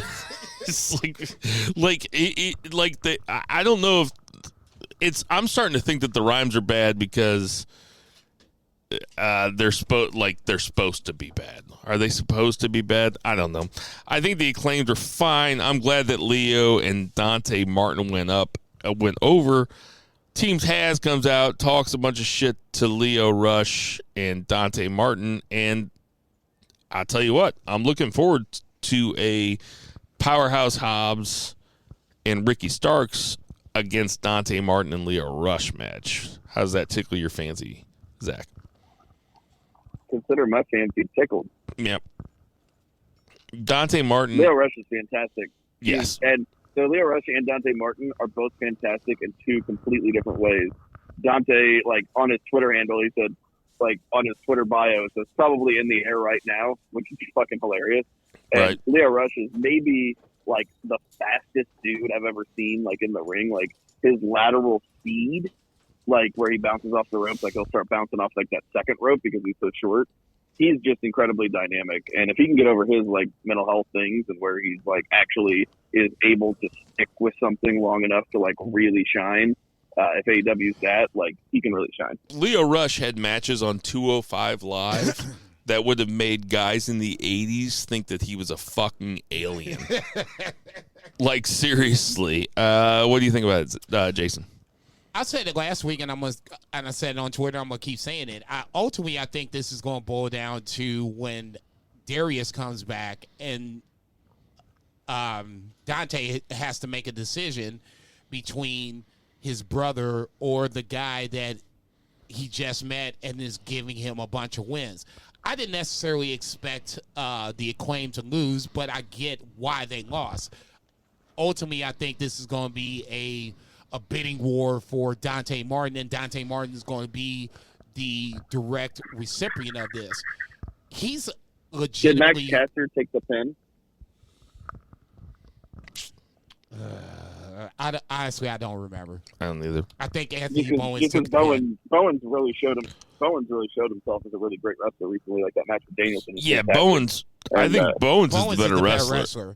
I think Caster is 100%. the more charismatic guy, and then you put them together. That's why I think it's kind of an AEW thing where sometimes, like, I can't remember who won the pin there because Team Taz was out so quick after the win that it's all of a sudden you're on to something else. No, you know what I mean? I wouldn't go that far. I'll just speak for myself. Well, it's not like WWE where, like, Shayna always takes the pin, right? Or right. Chad Gable always takes the pin right. or whatever. Right. You know, it's not that. I'll just say this. In this scenario, I was so into the match. Now I got to find it. Then when it happened, I was like, oh, shit, okay, cool. You know, Leo and Dante won. I was like, okay, you know, I'm not necessarily a big fan of it because I like the Acclaim and they're the legitimate team, but I get where we're going with the Dante Leo scenario. I just wasn't. Are the Acclaim more of a team than Leo Rush and Dante Martin? For sure. Why? Because they have a name? They've been together longer. They just put Dante Martin and Leo Rush together, like, what, a month ago? Yeah, but it's still, I mean, they're a tag team, though, right? Is that a tag team? Okay. No, right. they don't have a name. Okay, if you want to go like that thing, they ain't got a name. Give me a star. Give me a star rating. 0.05. And then finally, we had Sammy Guevara versus Jay Lethal for the TNT title. Great match. Yeah. Sammy Guevara goes over. Jay Lethal, our Inner Circle, comes down to celebrate.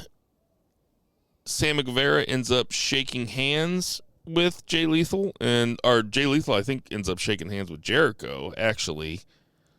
I don't know. 6 in one hand, half does the other. Everybody shakes hands. So, I mean, Jay Slap hands. Lethal still has his babyface bona fides, and he lost a good match. The right Match. right guy went over. For sure. Sam Tony McVeigh Nese is on the sidelines watching this whole thing. Yes. I'm assuming he's next. Bowens took the pin. Bowens took the pin. Okay, so that makes a little sense. It feels like not AEW, but WWE to me, the least charismatic guy takes the pin. Neither here nor there. Like I said, to me, just going back to the Acclaim for 30 seconds, I like the Acclaim. I think they're a legitimate tag team. They're one of those tag teams that should be in the mix for the titles at some point. I didn't necessarily have a huge problem with Lio Rush and Dante Martin winning, but neither here nor there. Just coming back to this scenario, I don't necessarily have a problem with Hobbs or anybody else jumping into this, angle, or for lack of a better term, to proceed this Joker forward. At the end of the day, I'm not sure if Lio Rush is going to be manager or wrestler or whatever the case may be. Right now, I think he's in a perfect spot where he's a magnet to where some guys in Team Taz are going to try to take advantage of him. Dante is going to look at him and be, you need to be my North Star or whatever the case may be. Somehow, some way, it's going to all come together where, like I said, Darius is going to be the guy that comes back and really shakes this shit The up. Acclaimed of the Street Profits in standard definition. What?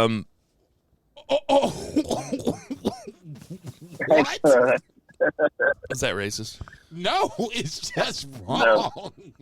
I mean, no, it's not wrong. I mean, Why would you say something so controversial yet so brave? Okay. All right. So, who's more entertaining, Street Profits or the Acclaimed? Go. the Street Profits. Two Beer, who you got? Is it?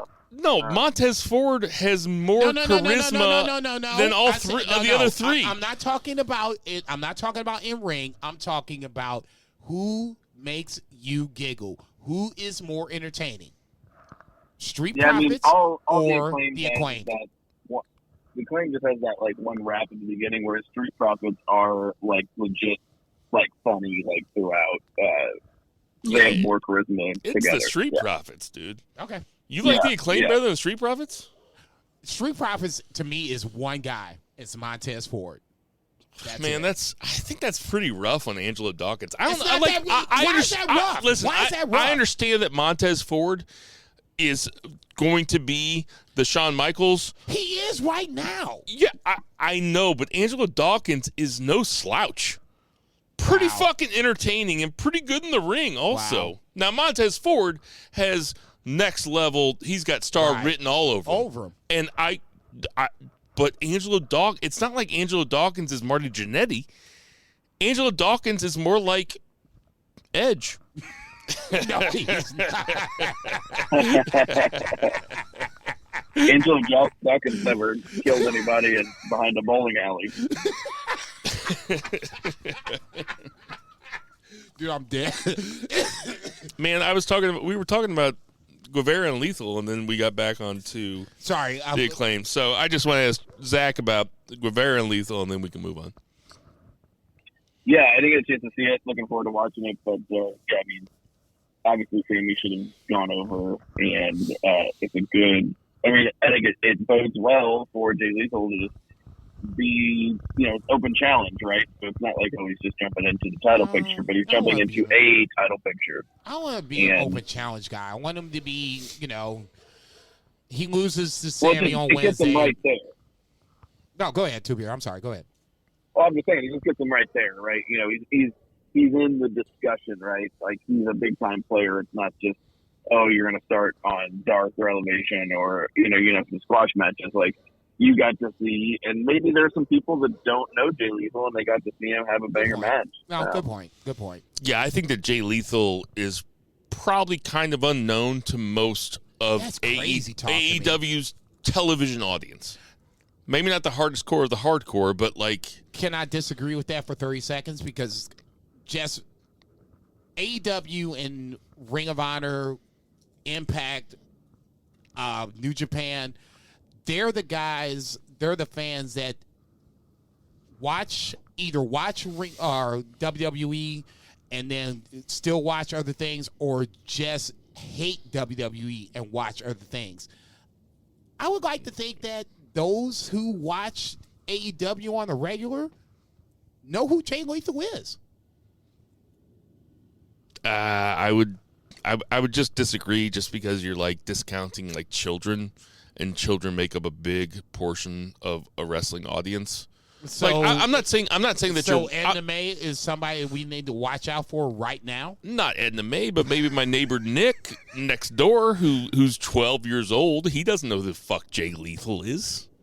He wasn't watching Impact in 2008. Well, Nick, maybe you should get Impact Plus and, start watching some shit that, pick up what Jay Lethal Poor is kid doing. doesn't have a job. Shit, I can't even afford Impact Plus at this point. Man, somebody told me I don't even know what it is. I thought he just made it up. Let's get to that 3 count. 1, 2, 3. I wish I was smart enough to make that shit up. All right, so there's just a few things I want to talk about from NXT 2.0. I'm going to skip a lot of this shit. There's so much stuff that happens on NXT 2.0 that if we talked about everything, it would take forever. But I did like the Johnny Gargano Carmelo Hayes segment. I think that Carmelo Hayes is doing a great job as a guy with the North American title and calling it the A title. That's exactly what a cocky wrestler should do.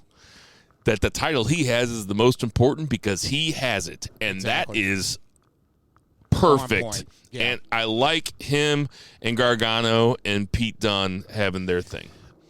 Only thing I don't like about it is the fact that, for me, Pete Dunne is still on NXT, where Rich Holland is going up to SmackDown. I don't want Gargano, Dunne, Ciampa to be the bridge for other guys, but not AEW, but NXT 2.0 is a developmental brand, and these guys are going to have to be there to get other guys over. I know Ciampa is going to drop the title Braun Breaker. I get that. Eventually. I don't want to see, like, Pete Dunne lose to Carmelo Hayes. I have a high opinion of Pete Dunne. I like Carmelo Hayes, but I think way more Pete Dunne versus Carmelo Hayes. I don't even want Pete Dunne to be in this match. The fact that he was in this, triple threat scrum kind of bothers me. I'm like, what's wrong with Ciampa? You don't want Ciampa? Zach, what do you think? I think it's super interesting because Gargano and O'Reilly's contracts are both up real soon. So, and we all know they're too short for Vince. So, I got 5 on it. One of them is going to AEW. I know. Here's the thing, though. I don't though. want everybody. Yeah, exactly. Like, and I don't think Zach's saying that either. I just don't want everybody in AEW. I just want NXT to be better. But this is what it's going to be, though. I know, and it sucks. No, I won't say that. I'll say this: every single week, I get higher and higher on Mello Hayes. I really do. No, I like. Carmelo Hayes. I'm becoming the guy. I'm becoming a mark for him. Carmelo Hayes and Dynamite are the 2 reasons I watch NXT. Well, I'm sorry, I take that back. Carmelo Hayes, You meant Jacket Dynamite, Time. Jacket Time. and Jacket Time. I actually really like. Lopez. I really like that name. Are you fucking Dude, kidding me? oh my God, Zach! Jesus. You didn't listen to me and Jason's podcast last week. I'm not to that point yet. No, I defended the name Jacket Time so hard, and Jason, and you just validated the fuck out of me. Come on, Thank man. you so much. It was actually cool enough. I was surprised they even let it happen. That's exactly how I feel. Fuck yes. That's my dude out there. No, That's my dude. Look. We're family. I know you family. Just give me 30 seconds. Let me try to bring him off the ledge for Christ's sake. So let me get this straight. You should listen to it, Zach. I said the exact same thing. I was like, dude, I like it. So Kushida all of a sudden comes over from New Japan, signs this deal with WWE. They send him over to NXT, and jacket time is the direct result of this? Come on, man. This is not what Kushida signed up for. It's getting a little low. That's why you're looking at it crazy.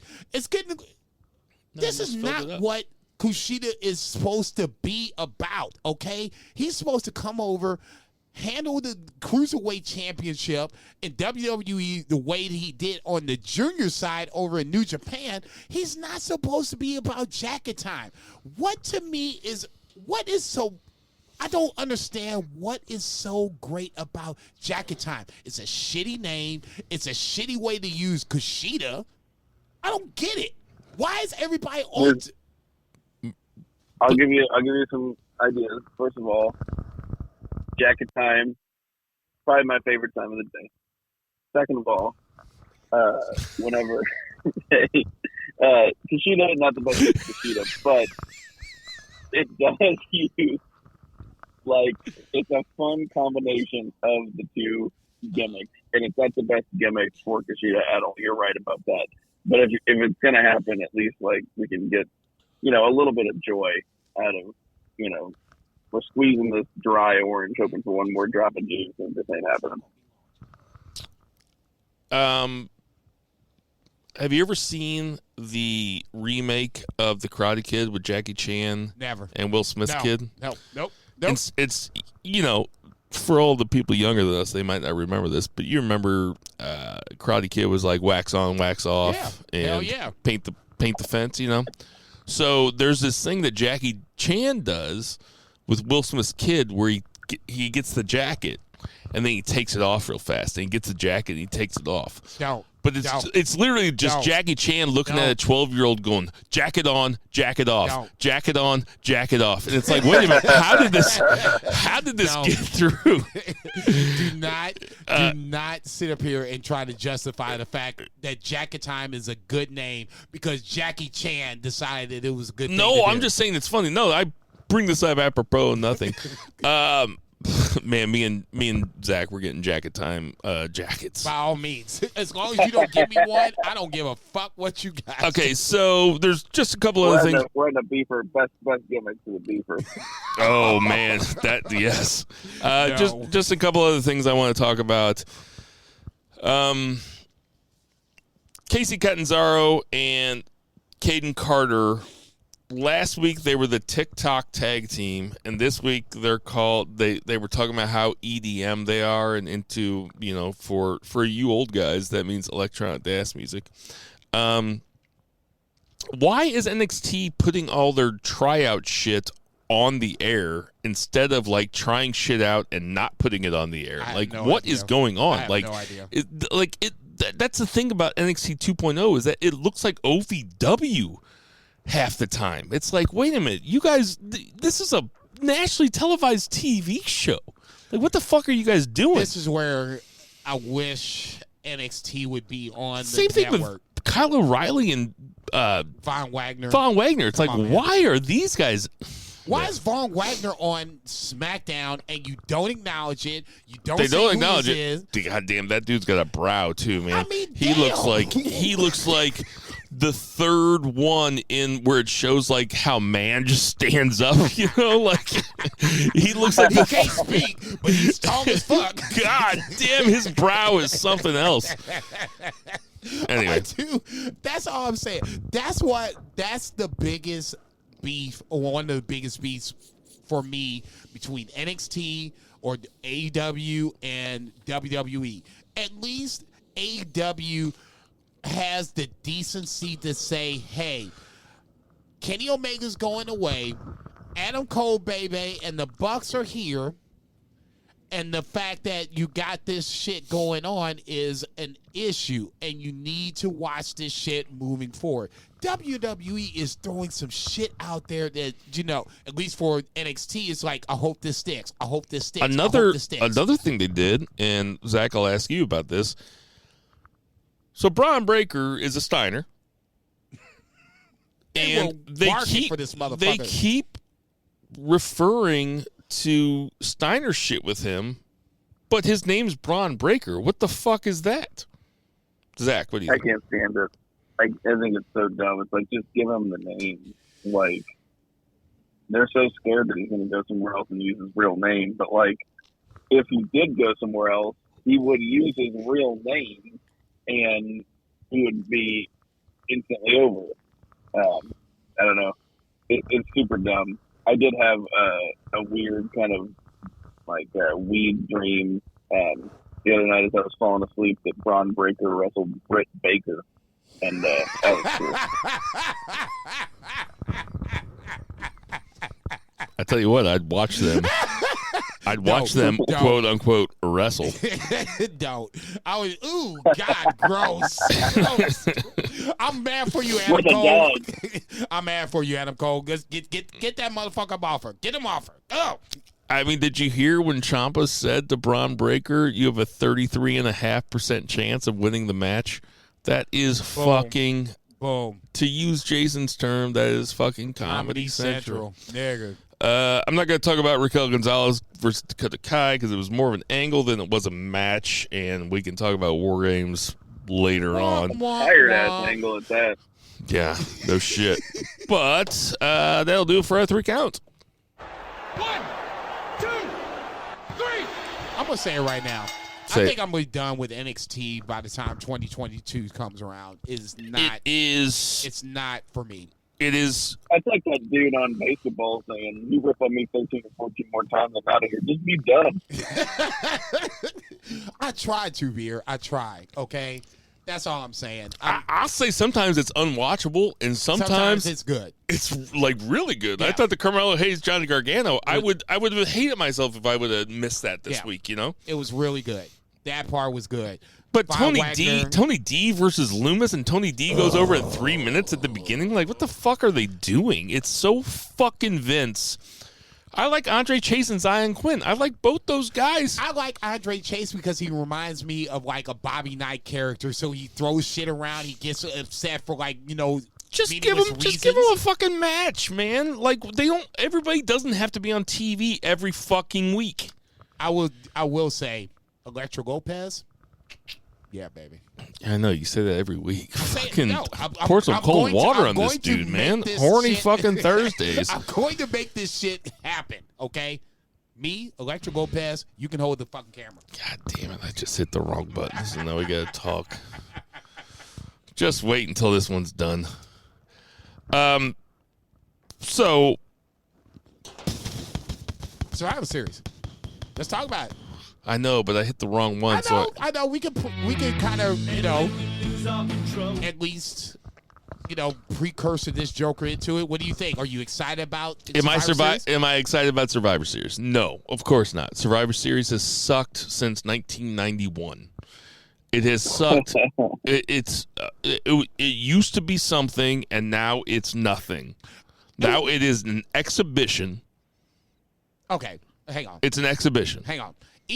Are you excited about Survivor Series? Oh, God, no. But even before... What the fuck? Come on, dude. No, I was just going to say, I'm going to push back on the exhibition portion of that argument. Even when it was first initially made, there were still angles that were brought into that Survivor Series that came out of that Survivor Series. That's ultimately what I'm looking for. Yes. It's not about brand supremacy because nobody's on the brand for so long. In the old days, Becky Lynch and Charlotte Flair had beef with each other, so they would go out and get their teams, and then there'd be an elimination match with those people. Okay. It's not about Raw versus SmackDown, which is stupid. You had a fucking draft. So how all of a sudden, the guys that are getting drafted over to fill in the blank is going to have loyalty to fill in the blank? Hold on, I'm going to ask Zach if he's excited about Survivor Series. What do you think his answer is going to be? What do you think his answer is going to be? He's extremely amped for a Survivor Series. That's what I think it's going to be too. Zach, what do you are you excited for Survivor Series? When is Survivor Series? It's the day after my birthday, you son of a bitch. I'm just joking. It's not like so. I don't even think WWE is excited about Survivor Series. That's the thing. That's exactly right. No, I won't say that. Becky versus Charlotte, Big E versus Roman. I think they're excited for that. Outside of that, I don't think they give two. Obviously, I don't think they give two shits about it. So I only want to see Becky versus Charlotte for the potential shoot elements. That's all I care about. I don't. Okay, let's just get into the predictions. All right, let's get into the predictions. We'll start off with the 2 Survivor Series matches. We'll start off with the women's. It is Bianca Belair, Rhea Ripley, Liv Morgan, Carmella, and Zelina Vega versus. These are all SBs. So I always shorten Sasha Banks to SB, Shayna Baszler, Shotzi Blackheart. Jesus. All 3 of them. Sasha, Shayna, and Shotzi. Natalia, and TBA. Who you going to take? God damn, man. I really like Remember when we used to do this and we used to be like, oh, we'll give you extra points if you can name the sole survivor? And now I'm just like, can we just get through this? Make me over with. I got beef stew in there. Right? I don't know. I'm going to take the...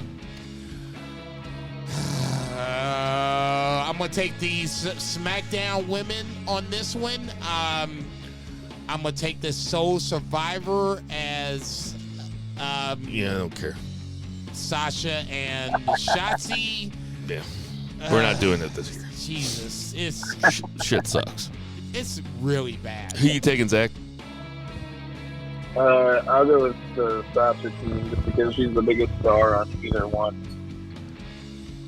I'll go with the Raw team just because, like, I could not give a fuck. Just do not care. I'm going to say, just because. So we'll take the men's, which is, I mean, this is actually pretty loaded on the Raw side. Like, these are guys that can fucking work. We got Seth Rollins, Kevin Owens, Finn Balor, Bobby Lashley, and Austin Theory versus McIntyre, Jeff Hardy, Xavier Woods, Baron Corbin, and TBA.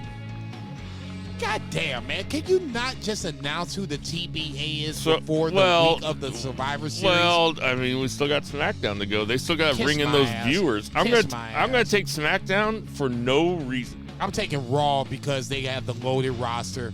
The SmackDown doesn't have a 5th guy.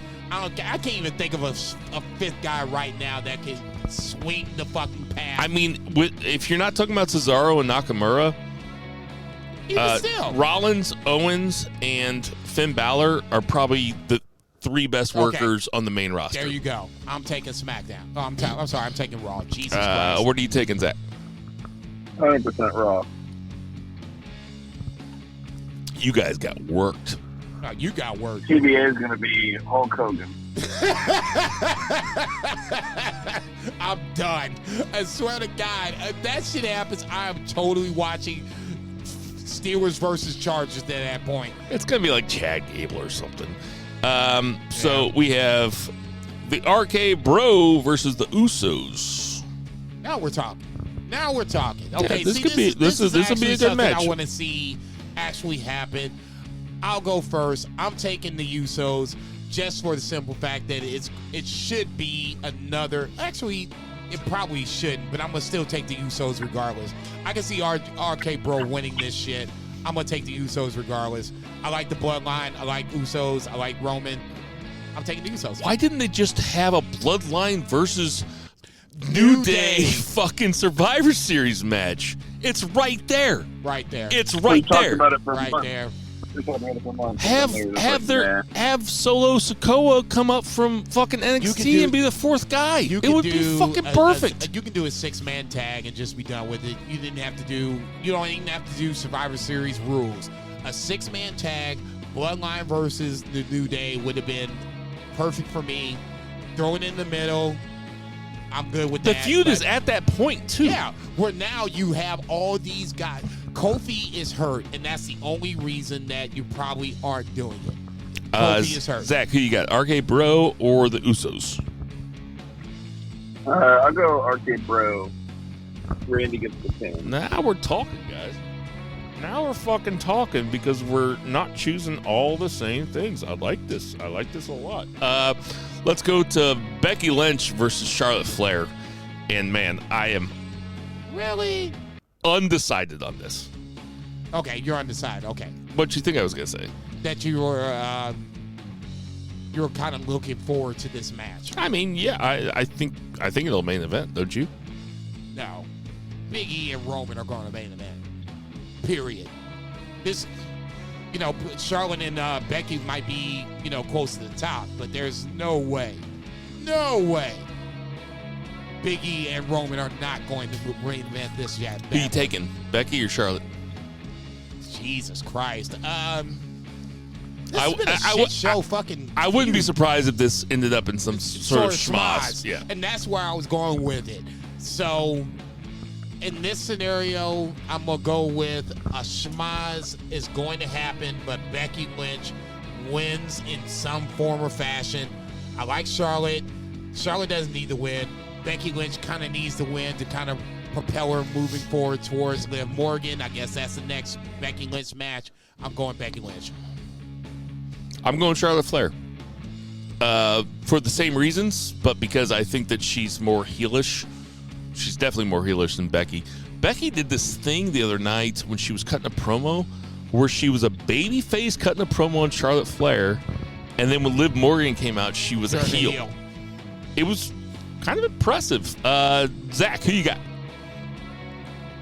I'm going to go, I don't think this match has a finish, but I'm going to go with Becky if it does. So Big E versus, no, you know what? We'll save that for last because the match that I'm about to talk about, Damien Priest versus Shinsuke Nakamura, in a different promotion, could be an awesome match. I expect this to go about 8 minutes, though. Damien Priest versus Shinsuke Nakamura, and I am going to take Damien Priest. Zach. Yeah, I think Damien Priest, they don't really care about Shinsuke, and Damien Priest is, he's no spring chicken, but he's obviously high on their list. They protect him pretty well and make him look pretty good. They like him. I think Shinsuke has defended his title once since he's had it, and this is not a defense, so whatever. Who you got, Jason? God knows I like me some Shinsuke. I've been championing him for a title reign since he came over, but I got that sneaky suspicion this is going to be Damien Priest. If I had thought they had some sort of thought process or plan for Shinsuke, I would do it. I just really don't. I'm going to take Damien Priest on this one. And then we got Big E versus Roman Reigns. I'm going to put this in as my lock of the week. I'm taking Roman Reigns. Yeah. Roman Reigns ain't losing to Big E. Not easy. There's going to be shenanigans. The Usos are going to be out there. And that's what I was going to say. If Big E wins, that's where you see Brock Lesnar come into play to take out the Usos to get this shit even Steven. I just don't see it. I really think that I said it before and I'll say it again. I thought Roman Reigns is going to have a long-ass run as the Universal Champion. It's damn near a year. I think it goes a little longer, even though the title is not even on the line at this point. It should be a good match. It probably is going to be the match of the night. For me, in this one scenario, I will take Roman Reigns. Zach. Roman Reigns, lock of the week. Lock of the week, and those are our Survivor Series predictions, Damn, boys. Man, I was about to say, we do a lock of the week for Roman Reigns? That's a little weird. Real quick, hold on a second. Yeah, you might want to turn that up. Hold on a second. This is bang Yes. All right, so I didn't watch all the NJPW this week, but I did watch Moose versus Juice Robinson, which was very good. And I watched, which was fucking great, Buddy Matthews, a.k.a. Buddy Murphy from WWE versus Okada. And you could tell that Okada was a big fan of Buddy Murphy. Buddy Matthews. He wanted to make sure he got over, and when it was done, he was pointing at him, clapping, and they had a handshake. What'd you think about it, Jason? Battle in the Valley was good. A lot of good matches. Will Ospreay versus Ren Narita I thought was really good. Ren Narita I think is going to be one of the next big young lions coming up and going. Moose and Juice had a good match.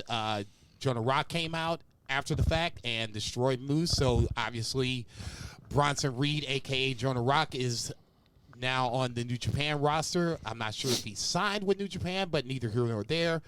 The title match being the main event, Jay White versus Ishii. If Jay White beat Ishii, Ishii could never challenge for the neverweight title. Obviously, that didn't come to pass. That was a good match. I thought Battle of the Valley was really good, and it sets up what I thought was going to be a sketchy 3-night Wrestle Kingdom. We got the first two matches down. Yeah. You know, the first two nights of the main looking like it could be a banger. You know, you got Shingo versus Okada in night one. The winner gets Will Ospreay because he comes out to challenge the winner of night one. So, I mean, slowly but surely, Wrestle Kingdom in a 3-night scenario might not be as crazy as we thought, especially if you bring in AEW like I think they're going to do. What you like? Sorry to take myself off mute. I am most of the way through this show. I loved Yuya Uemura versus Will Ospreay, but that's just me. It was awesome. Really good match. I thought, Jonah coming out, definitely, as far as like Mike's crowds and stuff, not a huge reaction, but he did get over really well, and I think he was presented really well. Seemed like he was kind of positioned as a babyface at first, kind of confronting Moose, and then he beat up Juice, which was not very cool, not very cash money of him. So maybe more of a heel. And he's totally heel. Juice might have deserved that for that fucking haircut he has going on. You want to be a producer? You want to produce it? It's going to be all on the videos. You want somebody dancing to your shit? But I got a couple more matches left, and I'm really looking forward to it. I'm just a little bit behind, but Battle of the Valley was a solid show from what I've seen so far, and really looking forward to BOSJ and World Tag League being together. I think that's a great move because I will actually watch it, whereas usually I just don't fucking watch World Tag League at all. But now I'll watch them, and it makes for a more impactful show. They're not together? Yeah. No, they're doing BOSJ one night, World Tag League next night. So it's like back forth. Well, at least I might be more likely to watch it still. BSOJ has been really good so far. There's been a lot of interesting upsets and a lot of two guys at the top that are surprisingly at the top with 4 points. I'll leave it at that. We'll talk about it next week. This is banned from ringside. We got some birthdays this week. Miss Elizabeth. R.I.P. Would have been 61. Jesus Christ. Brie Bella is 38. I bet she'd still be so fucking hot. Yeah. Oh, my God. Anyway. You think? Tell you what, you could excavate the fucking coffin. I bet she still looks pretty good. Brie Bella is 38. Nikki Bella also 38. They have the same birthday. I know. I would never have guessed. Weird. Elias is 34. Aaliyah, who came on my TV this week, and I was like, I don't know who this person is. Oh, she's 27. Elias is about 34 days away from a release. I was getting ready to say, dude, why did they just release him? Beth Phoenix is 41, and there might be. Is that all the birthdays? Is unemployment. Is that all the birthdays this week? There's one birthday. No, There's Jason one birthday. Bell. No, there's one Jason Bell. Wait. No. You ain't going to just throw me underneath the bus. Your birthday was before mine. We talked about it last week. Good. We talked about my birthday last week. Still this week. As of taping this week on Monday, the 15th, that was your birthday. Yeah, Monday the 15th. Okay. Yeah. So, happy birthday. Thank you. Now, hey, Jason. Happy birthday. Happy birthday. It hasn't happened yet. Okay, stop it. Jason's going to be 65. He's AARP's coming up, baby. He's starring in the St. Louis Theater Circuit's production of Fences coming up this week. Hey, I think he's finally the average median age of an NXT viewer. So congratulations.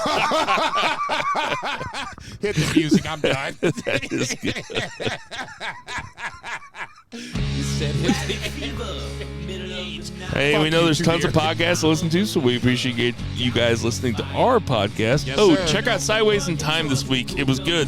I listened to it today with Murray, the Murray Man Murray, and Patriot Pat. I'll say your name right from now on. For my wife and my cats and my dog and my baby. And for Zach's wife and his babies. And for Vice, who gave me all that shit, for Lucha Chris, for Patriot Pat, check. for Jason Cornelius Bell, I am Bill Veggie, and never forget, boo the heels.